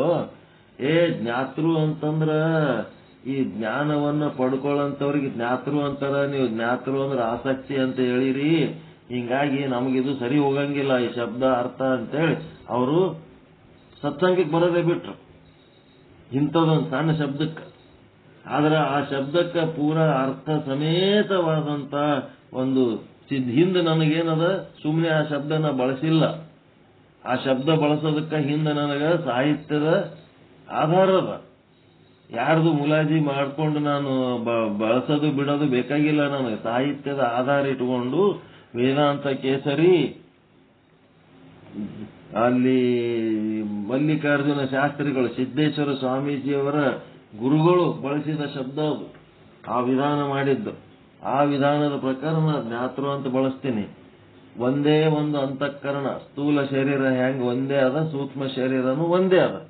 ಸ್ಥೂಲ ಶರೀರದೊಳಗೆ ಅನೇಕ ಇಂದ್ರಿಯಗಳು ಅದಾವಲ್ಲ, ಹಂಗ ಸೂಕ್ಷ್ಮ ಶರೀರದೊಳಗೂ ಅನೇಕ ಇವು ಭಾಗಗಳದ, ವಿಭಾಗಗಳು. ಜ್ಞಾತೃ ಮನ ಬುದ್ಧಿ ಚಿತ್ತ ಅಹಂಕಾರ. ಕೆಲವೊಬ್ರು ಏನಂತಾರ, ಮನ ಬುದ್ಧಿ ಚಿತ್ತ ಅಂತ 3 ಅಂತಾರ. ಇನ್ನು ಕೆಲವೊಬ್ರು ಮನ ಮತ್ತು ಬುದ್ಧಿ 2 ಅಂತಾರ. ಮನ ಅಂತಂದ್ರ ಚಿತ್ತ ಅದ್ರೊಳಗೆ ಅದ. ಚಿತ್ತ ಅಂದ್ರೆ ನೆನಪಿಟ್ಟೋದು. ಬುದ್ಧಿ ಅಂತಂದ್ರ ಅದ್ರೊಳಗೆ ಅಹಂಕಾರ ಅಂದ್ರ ನಾನು ಅನ್ನೋದು. ಬುದ್ಧಿ ಅಹಂಕಾರ, ಬುದ್ಧಿ ನೆನಪಿಟ್ಟುಕೊಳ್ಳೋ ಮನಸ್ಸು. ಇವೆಲ್ಲಾನು ಏನದಾವ ಎಲ್ಲ ಒಂದೇ ಅಂತಃಕರಣದ ನಾನಾ ರೀತಿ ವಿಭಾಗಗಳು. ಇದೆಲ್ಲ ನಿಮಗೆ ಗೊತ್ತಿದ್ದ ವಿಷಯನೇ ಅದ, ಗೊತ್ತಿದ್ದ ವಿಷಯನೇ. ಇದು ಹೆಂಗ್ ಉತ್ಪತ್ತಿ ಆಯ್ತು ಅನ್ನೋದು, ಈಶ್ವರ ಇದನ್ನ ಹೆಂಗ್ ಉತ್ಪತ್ತಿ ಮಾಡ್ದ ಅನ್ನೋದು ಹೇಳ್ತಾರೆ ಈಗ.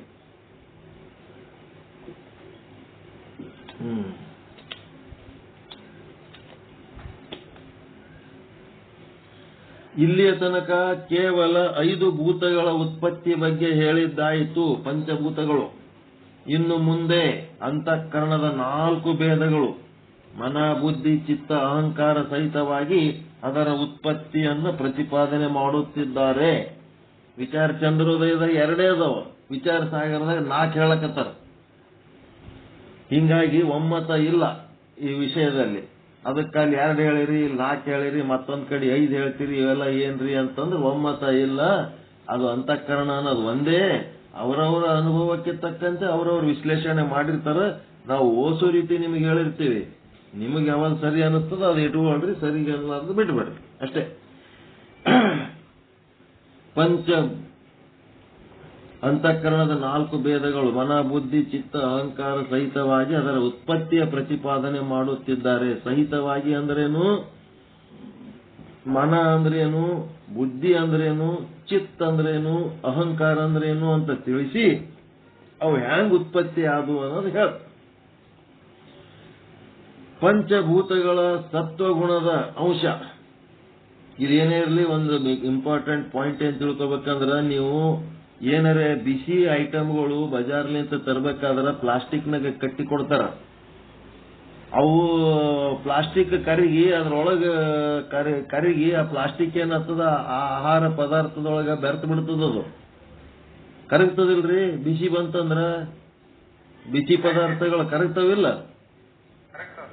ಈಗ ಇಡ್ಲಿ, ಸಾಂಬಾರು ಇವೆಲ್ಲ ಕಟ್ಕೊಂಡ್ ಬರೋ ಟೈಮ್ನಾಗ ಅವ್ರೇನ್ ಮಾಡ್ತಾರ, ಸಾಂಬಾರು ಒಂದು ಪ್ಲಾಸ್ಟಿಕ್ ಬ್ಯಾಗ್ನಾಗ ಹಾಕಿ ಕರಿಗೆ ಹಾಕಿ ಕೊಟ್ಬಿಡ್ತಾರ, ಸುಡ ಸಾಂಬಾರು. ಅದೇನಾಗ್ತದ, ಪ್ಲಾಸ್ಟಿಕ್ ಕರಿಗೆ ಏನಾಗ್ತದ, ಸಾಂಬಾರ್ನೊಳಗೆ ಕಲ್ತ್ ಬಿಡ್ತದ. ಪಲ್ಯ ಅವು ಏನಾರ ರೊಟ್ಟಿ ಕೇಂದ್ರಲಿಂತ ತರ ಟೈಮ್ನೊಳಗೆ ಅವೆಲ್ಲ ಬಿಸಿ ಬಿಸಿ ಎಲ್ಲ ಹಾಕಿ ಸುಡೋದು, ಆ ರೊಟ್ಟಿ ಸಹಿತ ಸುಡ್ತಿರ್ತಾವ. ಅವು ಪ್ಲಾಸ್ಟಿಕ್ ಪೇಪರ್ನಾಗ ಹಾಕಿ ಸುತ್ತಿ ಕೊಟ್ಬಿಡ್ತಾರ. ಅದಕ್ಕ ಬಟರ್ ಪೇಪರ್ ಅಂತ ಸಿಗ್ತಾವ ಬಜಾರ್ದಾಗ. ಆ ಪೇಪರ್ಗಳು ಏನದಾವ ಅಂತಂದ್ರ ಅವೇನ್ ಕರಗಂಗಿಲ್ಲ, ಏನೂ ಇಲ್ಲ. ಅಂತ ಪೇಪರ್ನಾಗ ಸುತ್ತಬೇಕು, ಅವು ಕಾಸ್ಟ್ಲಿ ಆತಾವ ಅಂತೇಳಿ ಪ್ಲಾಸ್ಟಿಕ್ನಾಗ ಸುತ್ತಗೊತ್ ಕುಂದಿರ್ತಾರೆ. ಚಪಾತಿ ಅವೆಲ್ಲ ಅಷ್ಟು. ಅದಕ್ಕೆ ನಾವು ಎಲ್ಲೇ ಹೋಗಿ ತರಬೇಕಾದ್ರೆ ನಮ್ಮದೇ ಟಿಫನ್ ಡಬ್ಬಿ ತಗೊಂಡೋಗಿ ತರಬೇಕು. ನಮ್ಮವೇ ಲಂಚ್ ಬಾಕ್ಸ್ ತಗೋಬೇಕು, ಅದ್ರಾಗ ಹಾಕಿಸ್ಕೊಂಡು ಬರ್ಬೇಕು. ಅವ್ರ ಕಟ್ಟಿ ಕೊಟ್ಟದ್ ಹಿಡ್ಕೊಂಡು ಬಂದ್ ಮನ್ಯಾಗ ತಿಂದ್ರಿ ಅಂತಂದ್ರ ಆ ಪ್ಲಾಸ್ಟಿಕ್ ಹೊಟ್ಟೆ ಒಳಗೆ ಸೇರಿ ಡೈಜೆಷನ್ ಆಗ್ಲಾರ್ದು ಹೊಟ್ಟೆ ಭಯಂಕರ ತ್ರಾಸ ಆಗ್ಲಿಕ್ಕೆ ಬಿಡ್ತದೆ. ನಿನ್ನೆ ಯಾವಾಗ ಒಂದ್ ಕೆಲ್ಸಕ್ಕೆ ಹೋಗಿದ್ದೆ, ನಮ್ ಲಂಚ್ ಬಾಕ್ಸ್ ಒಯ್ಲಾರ್ದೆ ಪ್ಲಾಸ್ಟಿಕ್ನಾಗ ಅದು ಕಟ್ಕೊಂಡು ಬಂದು ತಿಂದು ಬಿಟ್ಟಿನಿ. ಬೆಳತನ ಹೊಟ್ಟಿ ತ್ರಾಸ ಆಗ್ಬಿಟ್ಟದ, ಪೂರ್ತಿ ಎದಿ, ಬೆನ್ನ, ಟೊಂಕ, ಹೊಟ್ಟಿ ಎಲ್ಲ ಪಜಿತಿ ಆಗ್ಬಿಡ್ತು. ಏನ್ ದವಾಖಾನಿಗೆ ಹೋಗ್ಬೇಕೇನಪ್ಪ ಅನ್ನಷ್ಟು ತ್ರಾಸ ಆಗ್ಬಿಡ್ತು. ಅದ್ರ ಸಲುವಾಗಿ ನೀವು ಹುಷಾರಾಗಿರ್ಬೇಕು. ಯಾವ ಪ್ಲಾಸ್ಟಿಕ್ ಐಟಮ್ನೊಳಗೆ ಬಿಸಿದ್ ಕಟ್ಕೊಂಡು ಬರಬಾರ್ದು. ಆ ರೀತಿ ಇದ್ರೆ ನಡೀತಾವ. ಹಾಲು, ಮಜ್ಜಿಗೆ ಅಂತ ಏನಾರ ಇದ್ರೆ ನಡೀತಾವ. ಅವು ಏನ್ ಕರಗಂಗಿಲ್ಲ ಪ್ಲಾಸ್ಟಿಕ್. ಆದ್ರ ಕೆಮಿಕಲ್ ಇರ್ತದ ಮಜ್ಜಿಗೆ ಒಳಗ, ಅದನ್ನು ಕರಗಿದ್ರೆ ಕರಗಬಹುದು ಮಜ್ಜಿಗೆ ಒಳಗ, ಅದೇನಾಗ್ತದೇನೋ. ಆದ್ರ ಬಿಸಿದ್ ಮಾತ್ರ ಚಹಾ ಸಹಿತ ಪ್ಲಾಸ್ಟಿಕ್ನಾಗ ತರದ್ ಕಲ್ತ್ ಬಿಟ್ಟಾರ್ರಿ. ಥರ್ಮಸ್ ಒಯ್ಯಂಗೇ ಇಲ್ಲ.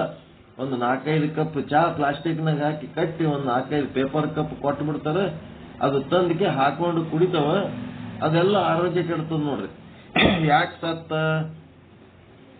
ಸತ್ತ ಅಂದ್ರೆ ಹಾರ್ಟ್ ಅಟ್ಯಾಕ್ ಆಗಿ ಸತ್ತ, ಕಿಡ್ನಿ ಫೇಲ್ ಆಗಿ ಸತ್ತ. ಎದಕ್ಕೆ ಹಾರ್ಟ್ ಅಟ್ಯಾಕ್ ಆಯ್ತು, ಎದಕ್ಕೆ ಕಿಡ್ನಿ ಫೇಲ್ ಆಯ್ತು ಅಂದ್ರೆ ಒಳಗೆ ಪ್ಲಾಸ್ಟಿಕ್ ಸೇರಿರ್ತದೆ ಎಲ್ಲ ಕಡೆ.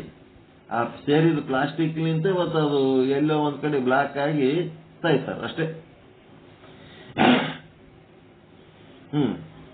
ಈಗ ಕೆಲವೊಂದು ಏನಿರ್ತಾವ ಅನುಭವದ ಮಾತುಗಳು ಹೇಳಿದ್ದು, ಪ್ಲಾಸ್ಟಿಕ್ನ ಕಟ್ಕೊಂಡು ಬರಬೇಡ್ರಿ ಅನ್ನೋದು ಸ್ವಲ್ಪ ಎಚ್ಚರ ಇಟ್ಕೊಂಡು ನಿಮ್ಮ ಸ್ಟೀಲ್ ಡಬ್ಬಿಗಳು ಅವು ಏನಾರ ಇದ್ದು ಅಂದ್ರೆ ಅದ್ರಾಗ ಹಾಕೊಂಡ್ ಬರೋದು ಸೇಫ್. ಅದು ಹೇಳ್ಬೇಕನ್ನಿಸ್ತು ಹೇಳಿದೆ. ಪಂಚಭೂತಗಳ ಸತ್ವಗುಣದ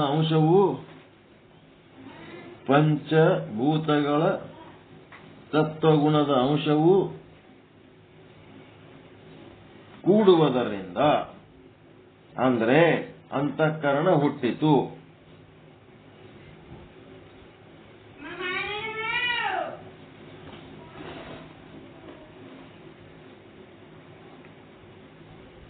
ಸತ್ವಗುಣದ ಅಂದ್ರೆ ಅದರಿಂದ ಪಂಚಭೂತಗಳ ಸತ್ವಗುಣದ ಅಂಶವು ಕೂಡುವುದರಿಂದ ಸತ್ವ ಎಂದರೆ ಅಂದರೆ ಅಂತಃಕರಣ ಹುಟ್ಟಿತು. ಸತ್ವ ಅಂದ್ರೆ ಅಂತಃಕರಣ.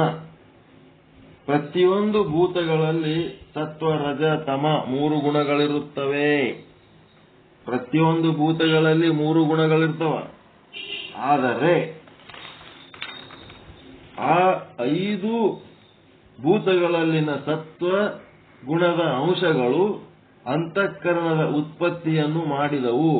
ಆ 5 ಭೂತಗಳಲ್ಲಿನ ಸತ್ವಗುಣದ ಅಂಶವು ಅಂತಃಕರಣವನ್ನು ಉತ್ಪತ್ತಿ ಮಾಡಿದವು. ಅಂತಃಕರಣವು ಜ್ಞಾನಕ್ಕೆ ಕಾರಣವಾಗಿರುತ್ತದೆ. 5 ಭೂತಗಳಲ್ಲಿನ ಸತ್ವಗುಣದ ಅಂಶಗಳು ಅಂತಃಕರಣದ ಉತ್ಪತ್ತಿ ಮಾಡಿದವು. ಅಂತಃಕರಣ ಜ್ಞಾನಕ್ಕೆ ಕಾರಣ ಇರುತ್ತದೆ. ನಾವು ಜ್ಞಾನ ಮಾಡ್ಕೋಬೇಕಾದ್ರ ಅದು ಅಂತಃಕರಣ ಇರಲಿಲ್ಲ ಅಂದ್ರೆ ಜ್ಞಾನ ಮಾಡ್ಕೊಳ್ಳಕ್ ಆಗಂಗಿಲ್ಲ. ಮತ್ತು ಸತ್ವಗುಣದಿಂದಲೇ ಜ್ಞಾನದ ಉತ್ಪತ್ತಿ ಆಗುತ್ತದೆ. ಒಳಗ ಅರ್ಥ ಮಾಡ್ಕೊಳ್ಳೋದು ಯಾರಿಂದ ಆಗ್ತದ? ನಿಮ್ಮ ಮನಸ್ಸು ಬುದ್ಧಿ ಚಿತ್ತಲಿಂತ ಅರ್ಥ ಮಾಡ್ಕೋತೀರಾ ಇಲ್ಲ? ಸತ್ವಗುಣದಿಂದಲೇ ಜ್ಞಾನದ ಉತ್ಪತ್ತಿ ಆಗುತ್ತದೆ ಎಂದು ಅಂಗೀಕಾರ ಮಾಡಿರುತ್ತಾರೆ. ಆದ್ದರಿಂದ ಅಂತಃಕರಣ ಭೂತಗಳ ಸತ್ವಗುಣದ ಕಾರ್ಯವಾಗಿವೆ ಮತ್ತು ಪಂಚಭೂತಗಳ ಕಾರ್ಯವಾದ ಯಾವ ಪಂಚ ಜ್ಞಾನೇಂದ್ರಿಯಗಳಿರುವವೋ ಅವೆಲ್ಲವಕ್ಕೂ ಸಹಾಯವಾಗಿರುತ್ತವೆ. ಅಂತಃಕರಣ ಏನೇನ್ ಮಾಡ್ತದಂದ್ರ ಪಂಚ ಜ್ಞಾನೇಂದ್ರಿಯಗಳಿಗೆ ಸಹಾಯಕ ಅದ, ಪ್ರೇರಕ, ಒಳಗಿಲಿಂದ ಫೋರ್ಸ್ ಮಾಡ್ತಿರ್ತದ. ಅದು ನೋಡ್ ಇದು ನೋಡ್, ಅಲ್ಲಿಗೆ ಹೋಗಿ ಇಲ್ಲಿಗೆ ಹೋಗಿ, ಅದು ಕೇಳು ಇದು ಕೇಳು, ಅದು ತಿನ್ನು ಇದು ತಿನ್ನು, ಅದು ಮುಟ್ಟು ಇದು ಮುಟ್ಟು ಅಂತ ಹೇಳಿ ಒಳಗಿಲಿಂದ ಅದೇನ್ ಮಾಡ್ತಿರ್ತದ? ಪ್ರೇರಣೆ ಕೊಡ್ತಿರ್ತದ. ಆದ್ದರಿಂದ ಪಂಚಭೂತಗಳ ಸತ್ವಗುಣಗಳು ಕೂಡುವುದರಿಂದ ಅಂತಃಕರಣದ ಉತ್ಪತ್ತಿ ಆಯಿತು ಎಂದು ಹೇಳಲ್ಪಡುತ್ತದೆ. ಆದರೆ 5 ಭೂತಗಳ ಸತ್ವಗುಣ ಸೇರಿ ಅಂತಃಕರಣವಾಗುತ್ತದೆ. ಹೆಂಗಾಗ್ತದ ಅನ್ನೋದು ಹೇಳೋದಕ್ಕಿಂತ ಮೊದಲು ವಿಚಿತ್ರವಾದ ವಿಚಾರ ಏನು? ನೇತ್ರ ರೂಪವನ್ನು ಅರಿಯುತ್ತದೆ, ಶ್ರೋತ್ರ ಶಬ್ದವನ್ನು ಅರಿಯುತ್ತದೆ. ಆದರೆ ಯಾವಾಗ ಅಂತಃಕರಣ ಇದ್ರೇನೆ ನೇತ್ರ ರೂಪವನ್ನು ಅರಿಯುತ್ತದೆ, ಶ್ರೋತ್ರ ಶಬ್ದವನ್ನು ಅರಿಯುತ್ತದೆ. ಇದೇ ವಿಚಿತ್ರ. ಕಣ್ಣು ಎದುರಿಗೆ ಯಾರೋ ಒಬ್ರು ಹಿಂಗ ಈ ಕಡೆಲಿಂತ ಆ ಕಡೆ ಆದ್ರ ನಿಮ್ಮ ಮನಸ್ಸು ಆ ಕಣ್ಣಿನಾಗ ಇತ್ತಂತಂದ್ರ ಆ ವ್ಯಕ್ತಿಯನ್ನು ನೋಡ್ತದೆ. ನಿಮ್ಮ ಮನಸ್ಸು ಬೇರೆ ಯಾವುದೋ ಆಲೋಚನೆ ಒಳಗೆ ಮುಳುಗಿತ್ತು ಅಂತಂದ್ರೆ, ಅಂತಃಕರಣ ಬೇರೆ ಆಲೋಚನೆ ಒಳಗೆ ಮುಳುಗಿದಾಗ ನಿಮ್ಮ ಕಣ್ಣೆದುರಿಗೆ ಯಾರೋ ಒಬ್ಬರು ಸುಳಿದರು ಸಹಿತ ಅವ್ರು ಯಾರು ಬಂದ್ರು ಯಾರು ಆದ್ರು ಅನ್ನೋದು ನಿಮಗೆ ಗೊತ್ತಾಗಂಗಿಲ್ಲ. ಇದೇ ಭಾರಿ ವಿಚಿತ್ರ ಕೆಲಸ ಅದ ಇದು. ಪರೀಕ್ಷಿತ ಮಹಾರಾಜ ಆ ಒಂದು ಋಷಿ ಹೆಸರು ಏನದಲ್ಲದು, ಶೃಂಗಿ ಅವ್ರ ಮಗ. ಈ ಋಷಿ ಹೆಸರು ಶ್ರಮಿಕ. ಶ್ರಮಿಕ ಋಷಿ. ಆ ಶ್ರಮಿಕ ಋಷಿ ಕಣ್ಣು ತೆರೆದೇ ಕೂತಿದ್ದ. ಅವನ ಮನಸ್ಸು ಅಂತರ್ಧಾನವಾಗಿತ್ತು ಧ್ಯಾನದೊಳಗ. ಕಣ್ಣೆದ್ರೆ ರಾಜ ಬಂದು ನಿಂತರು ಅವನು ಕಾಣ್ಲಾರ್ದಂಗಾಯ್ತು. ಹಿಂಗಾಗಿ ಕಣ್ಣು ಕೆಲಸ ಮಾಡ್ತದ. ಹೆಂಗಂದ್ರೆ ಮನಸ್ಸಿದ್ರೆ ಮಾಡ್ತದ. ಕಿವಿ ಕೆಲಸ ಮಾಡ್ತದ. ಹೆಂಗ್ ಮಾಡ್ತದ? ಮನಸ್ಸಿದ್ರೆ ಮಾಡ್ತದ. ಅದಕ್ಕೆ ಅಂತಃಕರಣಕ್ಕೂ ನೇತ್ರಕ್ಕೂ ಸಂಬಂಧ ಆಗದೇ ಇರುವಾಗ, ಅಂತಃಕರಣ ನೇತ್ರಕ್ಕೆ ಸಂಬಂಧ ಆಗಲಿಲ್ಲ ಅಂದ್ರೆ ರೂಪದ ಜ್ಞಾನವಾಗುವುದಿಲ್ಲ.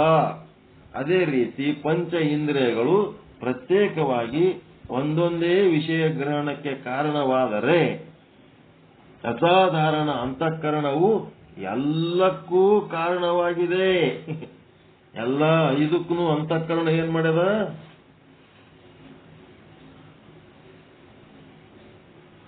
ನೋಡ್ರಿ, ನೋಡೋದಕ್ಕ ಕಣ್ಣು ಬೇಕು, ಕೇಳೋದಕ್ಕ ಕಿವಿ ಬೇಕು, ಮೂಸಿಸುವುದಕ್ಕ ಮೂಗು ಬೇಕು, ಮತ್ತೆ ಮುಟ್ಟೋದಕ್ಕ ಚರ್ಮ ಬೇಕು, ರುಚಿಸೋದಕ್ಕ ನಾಲಿಗೆ ಬೇಕು. ಏನದ? ಒಂದೊಂದು ವಿಷಯಕ್ಕೆ ಒಂದೊಂದು ಇಂದ್ರಿಯ ಬೇಕು. ಆದರೆ ಈ ಮನಸ್ಸಂತ ಏನದಲ್ಲ, ಈ ಮನಸ್ಸು ಎಲ್ಲದಕ್ಕ ಬೇಕು. ಮುಟ್ಟೋದಕ್ಕೂ ಮನಸ್ಸು ಬೇಕು, ಮೂಸಿಸೋದಕ್ಕೂ ಮನಸ್ಸು ಬೇಕು, ನೋಡೋದಕ್ಕೂ ಮನಸ್ಸು ಬೇಕು, ಕೇಳೋದಕ್ಕೂ ಮನಸ್ಸು ಬೇಕು, ಮತ್ತೆ ಏನೇ ಮಾಡಿದ್ರೆ ಎಲ್ಲದಕ್ಕೂ ಮನಸ್ಸು ಬೇಕು.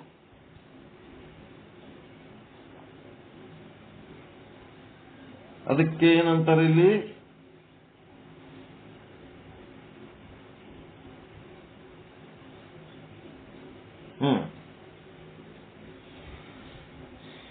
ಒಂದೊಂದಕ್ಕೆ ಒಂದೊಂದೇ ಬೇಕಲ್ಲ, ಅದಕ್ಕೇನಂತಾರ ಸಾಧಾರಣ ಅಸಾಧಾರಣ ಅನ್ನೋ ಎರಡು ಶಬ್ದಗಳು ಕಲಿಸ್ಲಕತ್ತರಿ ಇಲ್ಲಿ ನಿಮಗ. ಸಾಧಾರಣ ಅಂದ್ರ ಎಲ್ಲದಕ್ಕೂ ಸಂಬಂಧಪಟ್ಟಂತೆ ಜನರಲ್ ಹೋಗಿ ಇದ್ದಂಗ, ಅದು ಯಾರು ಬೇಕಾದವ್ರು ಏರ್ಬೋದು ಅದ್ರೊಳಗ. ಅಸಾಧಾರಣ ಅಂದ್ರೆ ಬರೀ ರಿಸರ್ವ್ ಮಾಡಿದವ್ರು ಅಷ್ಟೇ ಏರ್ಬೇಕು, ಜನರಲ್ದವ್ರು ಏರ್ಬಾರ್ದು. ಹೌದ್ರ? ಅಸಾಧಾರಣ ಕಣ್ಣ ನೋಡೋದು ಬಿಟ್ರ ಕೇಳೋದು ಗೊತ್ತಿಲ್ಲ, ಅದಕ್ಕೆ ಮುಟ್ಟೋದು ಗೊತ್ತಿಲ್ಲ, ಮೂಸಿಸೋದು ಗೊತ್ತಿಲ್ಲ, ಅದು ಅಸಾಧಾರಣ ಇಂದ್ರಿಯ. ಅದು ಕಣ್ಣು. ಕಿವಿ ಕೇಳೋದು ಬಿಟ್ರೆ ಮತ್ತೊಂದು ಗೊತ್ತಿಲ್ಲ, ಅದಕ್ಕ ಮೂಗ ಮೂಸಿಸೋದು ಬಿಟ್ರೆ ಮತ್ತೊಂದು ಗೊತ್ತಿಲ್ಲ, ನಾಲಿಗೆ ರುಚಿಸೋದು ಬಿಟ್ರೆ ಮತ್ತೊಂದು ಗೊತ್ತಿಲ್ಲ, ಚರ್ಮಕ್ಕ ಸ್ಪರ್ಶ ಬಿಟ್ರೆ ಮತ್ತೊಂದು ಗೊತ್ತಿಲ್ಲ. ಹೀಗಾಗಿ ಅವು ಏನದವ ಅಸಾಧಾರಣ. ಅಂದ್ರ ಒಂದೊಂದೇ ಕೆಲಸ ಮಾಡ್ತಾವವು. ಆದ್ರೆ ಜನರಲ್ ಹೋಗಿ ಇದ್ದಂಗಿದು ಮನಸ್ಸು. ಎಲ್ಲಾನು ಬೇಕಿದಕ್ಕೆ, ಎಲ್ಲಾನು ನೋಡ್ತದ, ಎಲ್ಲಾನು ಕೇಳ್ತದ, ಎಲ್ಲಾನು ಮುಟ್ತದ, ಎಲ್ಲಾನು ಮೂಚಿಸ್ತದ ಅಂತಂದ್ರ ಈ ಮನಸ್ಸು ಅನ್ನೋದೇನದ ಅಂತಃಕರಣ ಅಸಾಧಾರಣ. ಸಾಧಾರಣ ಮನಸ್ಸು ಸಾಧಾರಣ, ಎಲ್ಲದರ ಜೊತೆಗೆ ಅದು ಕೆಲಸ ಮಾಡೋ ಕಾರಣ ಅದು ಸಾಧಾರಣ. ಇದು ಒಂದೊಂದೇ ಕೆಲಸ ಮಾಡೋದು ಅಸಾಧಾರಣ. ಸಾಧಾರಣ ಅಸಾಧಾರಣ ಅರ್ಥ ಮಾಡ್ಕೊಳಕತ್ತೀರ?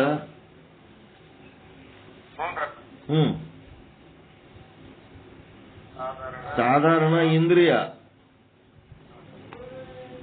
ಅಸಾಧಾರಣ ಮನಸ್ಸು. ಎದಕ್ಕೆ ಹೇಳ್ರಿ ಇದು?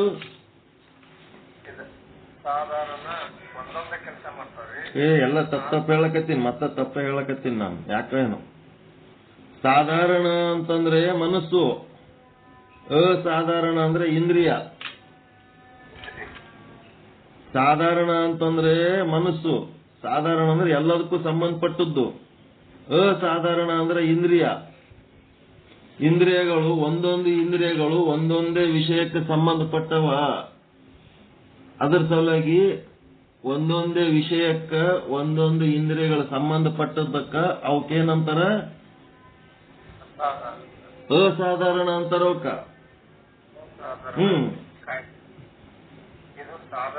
ಸಾಧಾರಣ ಅಂತಂದ್ರೇನು? ಎಲ್ಲಾ ಇಂದ್ರಿಯಗಳಿಗೆ ಸಂಬಂಧಪಟ್ಟದ್ದು ಇದು ಮನಸ್ಸು.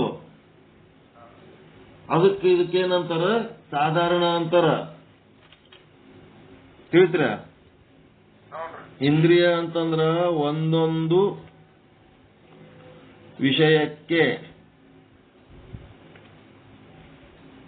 ಒಂದೊಂದೇ ಇಂದ್ರಿಯ. ಇದು ಒಂದೊಂದು ವಿಷಯಕ್ಕೆ ಒಂದೊಂದೇ ಇಂದ್ರಿಯ. ಅದು ತನ್ನ ವಿಷಯ ಬಿಟ್ರೆ ಮತ್ತೊಂದು ವಿಷಯ ಗೊತ್ತಿಲ್ಲ, ಹೀಗಾಗಿ ಅದು ಅಸಾಧಾರಣ. ಅದರ ಮನಸ್ಸಂತ ಏನದಲ್ಲ, ಈ ಮನಸ್ಸೇನದಲ್ಲ ಎಲ್ಲಾ ಇಂದ್ರಿಯಗಳ ಜೊತೆಗೆ ಬೆರೆತು ಎಲ್ಲಾ ವಿಷಯಗಳನ್ನ ಗ್ರಹಿಸ್ತದಿದು. ಅದಕ್ಕಿದೇನದ? ಎಲ್ಲಾ ಇಂದ್ರಿಯ, ಎಲ್ಲಾ ವಿಷಯ, ಎಲ್ಲಾ ವಿಷಯ ಬಲ್ಲಂತದಿದು. ಇದಕ್ಕೇನಂತಾರೆ? ಸಾಧಾರಣ ಅಂತಾರೆ. ಗೊತ್ತಾಯ್ತ್ರ? ಸಾಧಾರಣ ಅಸಾಧಾರಣ ಅನ್ನೋದು ಗೊತ್ತಾಯ್ತಾ? ಹೇಳ್ರಿ ನಿಮ್ ಭಾಷೆ ಒಳಗ ಪಕ್ಕ ಹೇಳ್ರಿ.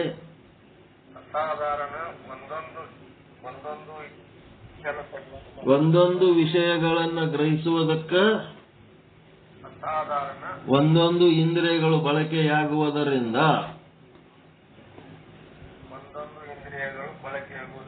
ಅವಕ್ಕೇನಂತಾರ? ಅಸಾಧಾರಣ ಎನ್ನುತ್ತಾರೆ. ಕಣ್ಣು, ಉದಾಹರಣೆಗೆ ಕಣ್ಣು ನೋಡುವುದನ್ನ ಬಿಟ್ರ ಬೇರೆ ಏನು ಬರಲ್ಲ ಅದಕ್ಕ. ಕಿವಿ ಕೇಳುವುದನ್ನು ಬಿಟ್ರ ಬೇರೆ ಏನು ಬರಲ್ಲ. ನಾಲಿಗೆಗೆ ರುಚಿಸೋದನ್ನ ಬಿಟ್ರೆ ಮತ್ತೊಂದೇನು ಮಾಡ್ಲಕ್ ಬರಲ್ಲ. ಮೂಗು ಮೂಸಿಸೋದ್ ಬಿಟ್ರೆ ಮತ್ತೊಂದೇನು ಗೊತ್ತಿಲ್ಲ. ಚರ್ಮ ಸ್ಪರ್ಶ ಬಿಟ್ರೆ ಮತ್ತೊಂದೇನು ಗೊತ್ತಿಲ್ಲ. ಹಿಂಗ ಒಂದೊಂದೇ ಇಂದ್ರಿಯ ಒಂದೊಂದೇ ಈ ವಿಷಯ ಗ್ರಹಣ ಮಾಡುವುದಕ್ಕೆ ಬಳಕೆಯಾಗುವುದರಿಂದ ಅವಕ್ಕ ಅಸಾಧಾರಣ ಇಂದ್ರಿಯಗಳು ಅಂತಾರ. ಈ ಮನಸ್ಸೇನದ, ಕೇಳೋದಕ್ಕೂ ಮನಸ್ಸೇ ಬೇಕು, ನೋಡೋದಕ್ಕೂ ಮನಸ್ಸೇ ಬೇಕು, ಮುಟ್ಟೋದಕ್ಕೂ ಮನಸ್ಸೇ ಬೇಕು, ಮೂಸಿಸೋದಕ್ಕೂ ಮನಸ್ಸೇ ಬೇಕು, ರುಚಿಸೋದಕ್ಕೂ ಮನಸ್ಸೇ ಬೇಕು, ಎಲ್ಲಾ ಕೆಲಸಗಳಿಗೆ ಮನಸ್ಸೇ ಬೇಕು, ಸಂಸಾರಕ್ಕೂ ಮನಸ್ಸೇ ಬೇಕು, ಪರಮಾರ್ಥಕ್ಕೂ ಮನಸ್ಸೇ ಬೇಕು. ಹೀಗಾಗಿ ಈ ಮನಸ್ಸನ್ನೋದು ಎಂತದಪ್ಪ ಅಂತಂದ್ರೆ ಇದು ಅಸಾಧಾರಣ ಅಂತಃಕರಣ.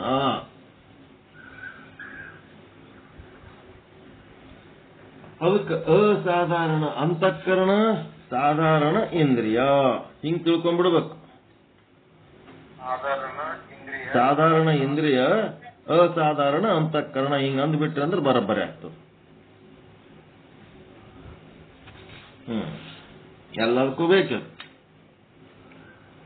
ಮತ್ತ ಈ ಅಂತಃಕರಣ ಹೆಂಗ್ ಕೆಲಸ ಮಾಡ್ತದಪ್ಪ ಅಂತಂದ್ರೆ ಎಲ್ಲಾ ಭೂತಗಳೊಳಗಿರುವ ಸತ್ವಗುಣಗಳು ಸೇರಿ ಒಂದು ಅಂತಃಕರಣ ಆಗ್ಬಿಟ್ಟವು. ಅದು ಹೆಂಗ್ ಕೆಲಸ ಮಾಡ್ತದ ಅಂತಂದ್ರ ಫಸ್ಟ್ ಆಸಕ್ತಿ ವಹಿಸ್ತದ. ಎದ್ರ ಬಗ್ಗೆ? ಯಾವುದರ ಒಂದ್ರ ಬಗ್ಗೆ. ಕೇಳೋದ್ರ ಬಗ್ಗೆ ಯಾರೇ ಇರ್ತದ, ನೋಡೋದ್ರ ಬಗ್ಗೆ ಯಾರೇ ಇರ್ತದ, ಮುಟ್ಟೋದ್ರ ಬಗ್ಗೆ ಇರ್ತದ, ಮೂಸಿಸೋದ್ರ ಬಗ್ಗೆ ಯಾರೇ ಇರ್ತದ. ಕೇಳುವ, ನೋಡುವ, ಮುಟ್ಟುವ, ಮೂಸಿಸುವ,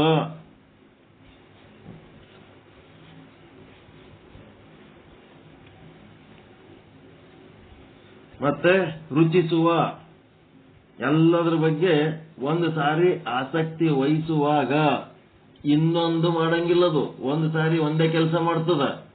ನೀವು ಟಿವಿ ನೋಡ್ಕೊತ ಕೂತೊತ್ತಿನಾಗ ಆ ಫೋಟೋಗಳು ನೋಡ್ಲಕತ್ತಿದ್ರಿ ಅಂತಂದ್ರ ಆ ಶಬ್ದಗಳು ಕೇಳಿಸಲ್ಲ. ಆ ಶಬ್ದಗಳು ಕೇಳಕತ್ತೀರಿ ಅಂತಂದ್ರ ಆ ಫೋಟೋಗಳು ಕಾಣಲ್ಲ, ಅದ್ರೊಳಗಿನ ಚಿತ್ರಗಳು. ಅದಕ್ಕದು ಮನಸ್ಸು ಏನ್ ಮಾಡ್ತದ, ಒಂದ್ ಸೆಕೆಂಡ್ ಆ ಚಿತ್ರ ನೋಡ್ತದ, ಒಂದ್ ಸೆಕೆಂಡ್ ಆ ಶಬ್ದ ಕೇಳ್ತದ, ಒಂದ್ ಸೆಕೆಂಡ್ ಆ ಚಿತ್ರ ನೋಡ್ತದ, ಒಂದ್ ಸೆಕೆಂಡ್ ಅದು ಕೇಳ್ತದ. ಪೇಷನ್ಸ್ ಇಲ್ಲ ಅಂತೇಳಿ ಟಿವಿ ಮಂದು ಕೂತು ಸಿಕ್ಕಾಪಟ್ಟೆ ಆ ಮನಸ್ಸು ಅನ್ನುವ ಇಂದ್ರಿಯವನ್ನು ಎದ್ದುವ ಬಳಸಿಕೊಂಡು ಟಿವಿ ನೋಡಿ, ಮೊಬೈಲ್ ನೋಡಿ, ಅದಕ್ಕೆ ದುರ್ಬಳಕೆ ಮಾಡಿಕೊಂಡು ಅದು ಏನು ಪೇಷನ್ಸ್ ಎಲ್ಲ ಅದ ಎದ್ರಾಗ ಹೋಗ್ಯದದು. ಪೇಷನ್ಸ್ ಎಲ್ಲರ ಬಲ್ಲಿ ಆದ, ಅದು ಎಲ್ಲಿ ಬಳಕೆ ಆಗ್ಯದ? ಟಿವಿ ನೋಡೋದ್ರಾಗ, ಮೊಬೈಲ್ ನೋಡೋದ್ರಾಗ ಬಳಕೆ ಆಗ್ಯದ. ಅದು ಬಳಕೆಯಾಗಿ ಪೇಷನ್ಸ್ ಖಾಲಿ ಆಗ್ಯದ. ಖಾಲಿ ಆದವ್ರಿಗೆ ನಾವು ಏನಾರೇ ಮಾತಾಡಿಸ್ಲಕ್ ಹೋದೇವಂತನ್ನ ಉಲ್ಟಾ ಹೊಡೆದ್ ಬಿಡ್ತಾರೆ. ಯಾಕೆ ಉಲ್ಟಾ ಹೊಡಿತಾರ ಅಂದ್ರೆ ಪೇಷನ್ಸ್ ಖಾಲಿ ಆಗ್ಯದ. ಎದಕ್ಕೆ ಬಳಸ್ಕೊಂಡಾರ ಅವ್ರು ಪೇಷನ್ಸ್ ಅಂತಂದ್ರೆ ಈ ಒಂದು ಟಿವಿ ನೋಡೋದಕ್ಕ, ಮೊಬೈಲ್ ನೋಡೋದಕ್ಕ ಬಳಸ್ಕೊಂಡಾರ ಅಷ್ಟೇ. ಪೇಷನ್ಸ್ ಇರ್ಲಾರ್ದಂತ ಮನುಷ್ಯ ಇಲ್ಲೇ ಇಲ್ಲ ಭೂಮಿ ಮೇಲೆ. ಅದು ದುರ್ಬಳಕೆ ಮಾಡ್ಕೊಂಡಾರ. ಬೇರೆ ಎಲ್ಲಿ ಇರ್ತೀರಿ ಅಂತ ಬಳಕೆ ಆಗಿದ್ದಕ್ಕೆ, ಅದು ಖಾಲಿ ಆಗಿದ್ದಕ್ಕೆ ಎಲ್ಲರೂ ಕ್ರ್ಯಾಕ್ ಜಗಳ ಗಂಟರಾಗ್ಬಿಟ್ಟಾರ. ಅದಕ್ಕೆ ಇಲ್ಲೇನಾಯ್ತು, ಅದು ಗೊತ್ತಾಯ್ತಾ ನಿಮ್ಗ? ಒಂದು ಸಾರಿ ಒಂದು ಕೆಲಸ ಮಾಡ್ತದ. ನೀವು ನೋಡ್ಲಕತ್ತಿದ್ರಿ ಅಂದ್ರ ಮಾತು ಕೇಳ್ಸಂಗಿಲ್ಲ, ಮಾತು ಕೇಳಕತ್ತೀರಿ ಅಂದ್ರ ನೋಡ್ಲಕ್ ಸಾಧ್ಯ ಇಲ್ಲ. ಒಂದು ಸಲ ಒಂದು ಮನಸ್ಸು. ಅದಕ್ಕೆ ಅಕ್ಕ ಮಾದೇವಿ ಏನ್ ಹೇಳ್ತಾಳ, ಉಳ್ಳುದೊಂದು ಮನ ನಿನ್ನಲ್ಲಿ ಸಿಲುಕಿದ ಬಳಿಕ ಮತ್ತಿನ್ಯಾರ ನೆನೆವೆನಯ್ಯ ಮಲ್ಲಿಕಾರ್ಜುನ, ಚನ್ನ ಮಲ್ಲಿಕಾರ್ಜುನ. ಇರೋದು ಒಂದೇ ಮನಸ್ಸು. ಆ ಒಂದು ಮನಸ್ಸು ಚನ್ನ ಮಲ್ಲಿಕಾರ್ಜುನನಿಗೆ ಕೊಟ್ಟ ಮೇಲೆ ಮತ್ತೆ ಕೌಶಿಕ ಮಹಾರಾಜಿಗೆ ಎಲ್ಲದ ಜಾಗ? ಇನ್ನೂ ಒಂದು ಕೊಡ್ಲಕ್ ಇನ್ನೂ ಒಂದು ಮನಸ್ಸು ಇಲ್ಲೇ ಇಲ್ಲಲ್ಲ ಅಲ್ಲಿ.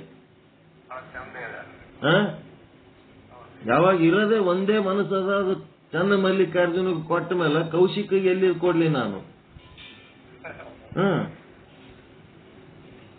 ಅದಕ್ಕೆ ಉಳ್ಳುದೊಂದು ಮನ ನಿನ್ನಲ್ಲಿ ಸಿಲುಕಿದ ಬಳಿಕ ಮತ್ತಿನ್ಯಾರ ನೆನೆಯಲಯ್ಯ ಚನ್ನ ಮಲ್ಲಿಕಾರ್ಜುನ. ಲೋಕದ ಚೇಷ್ಟೆಗೆ ರವಿ ಬೀಜವಾದಂತೆ.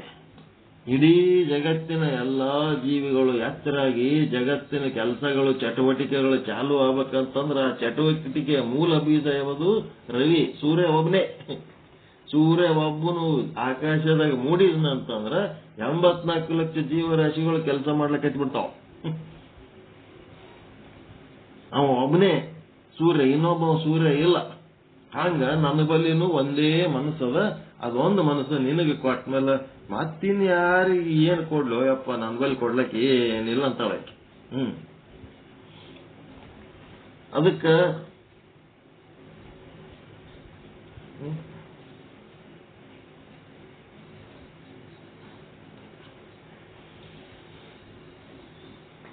ದೇಹದ ಅಂತರ್ ಅಂದರೆ ಒಳಗೆ ಇರುತ್ತದೆ ಮತ್ತು ಕರಣ ಅಂತಂದ್ರೆ ಜ್ಞಾನದ ಸಾಧನ. ಒಳಗಿದ್ದು ಜ್ಞಾನದ ಸಾಧನ. ಆ ಶಬ್ದ ಸ್ಪರ್ಶ ರೂಪ ರಸ ಗಂಧಗಳ ಬಗ್ಗೆ ಜ್ಞಾನ ಮಾಡ್ಕೋತದ. ಅಂತಃಕರಣವಾಗಿರುತ್ತದೆ. ಆದ್ದರಿಂದ ಅಂತಃಕರಣ ಎಂದು ಹೇಳಲ್ಪಡುತ್ತದೆ. ಅಂತ ಅಂದ್ರೆ ಒಳಗೆ. ಯಾವುದರ ಒಳಗೆ? ಎದರೊಳಗ? ಒಳಗಂದ್ರೆ ಎದರೊಳಗ? ಸ್ಥೂಲ ದೇಹದೊಳಗ. ಸ್ಥೂಲ ದೇಹದೊಳಗ ಒಳಗದ ಕರಣ ಸಾಧನ. ಒಳಗಿದ್ದು ಸಾಧನೆ ಮಾಡ್ತದೆ. ಇದು ಜ್ಞಾನದ ಸಾಧನ, ಜ್ಞಾನದ ಉಪಕರಣ. ಅದಕ್ಕೆ ಸ್ಥೂಲ ದೇಹದ ಒಳಗೆ ಇದ್ದು ಯಾವುದು ಜ್ಞಾನದ ಸಾಧನವಾಗಿದೆಯೋ ಅದನ್ನು ಅಂತಃಕರಣ ಎನ್ನುತ್ತಾರೆ. ಭೂತಗಳ ಸತ್ವಗುಣದಿಂದ ಕಾರ್ಯವಾಗಿರುತ್ತದೆ. ಆದ್ದರಿಂದ ಅಂತಃಕರಣಕ್ಕೆ ಸತ್ವ ಕೂಡ ಎನ್ನುತ್ತಾರೆ. ಅಂತಃಕರಣಕ್ಕೆ ಸತ್ವ ಅಂತ ಹೆಸರದ ನೋಡ್ರಿ, ಅದಕ್ಕೊಂದು ಸತ್ವ. ಅಂತಃಕರಣದ ಯಾವ ಪರಿಣಾಮವಿರುವುದೋ ಅದಕ್ಕೆ ವೃತ್ತಿ ಎನ್ನುತ್ತಾರೆ. ಆಯ್ತು, ಇದು ಪಾಠ ಈಗ ಸಾಕು ಮಾಡಮು. ವೃತ್ತಿ ಅಂದ್ರೆ ಏನು ಅನ್ನೋದು ಮತ್ತದು ಎಕ್ಸ್ಪ್ಲೇನ್ ಮಾಡ್ಲಕ್ಕ ಅದಕ್ಕೊಂದು ಟೈಮ್ ಬೇಕಾಗ್ತದ. ಅದನ್ನ ನಾಳೆ ಮಾಡೋಣ. ಇವತ್ತು ಸಾಕಿಷ್ಟು.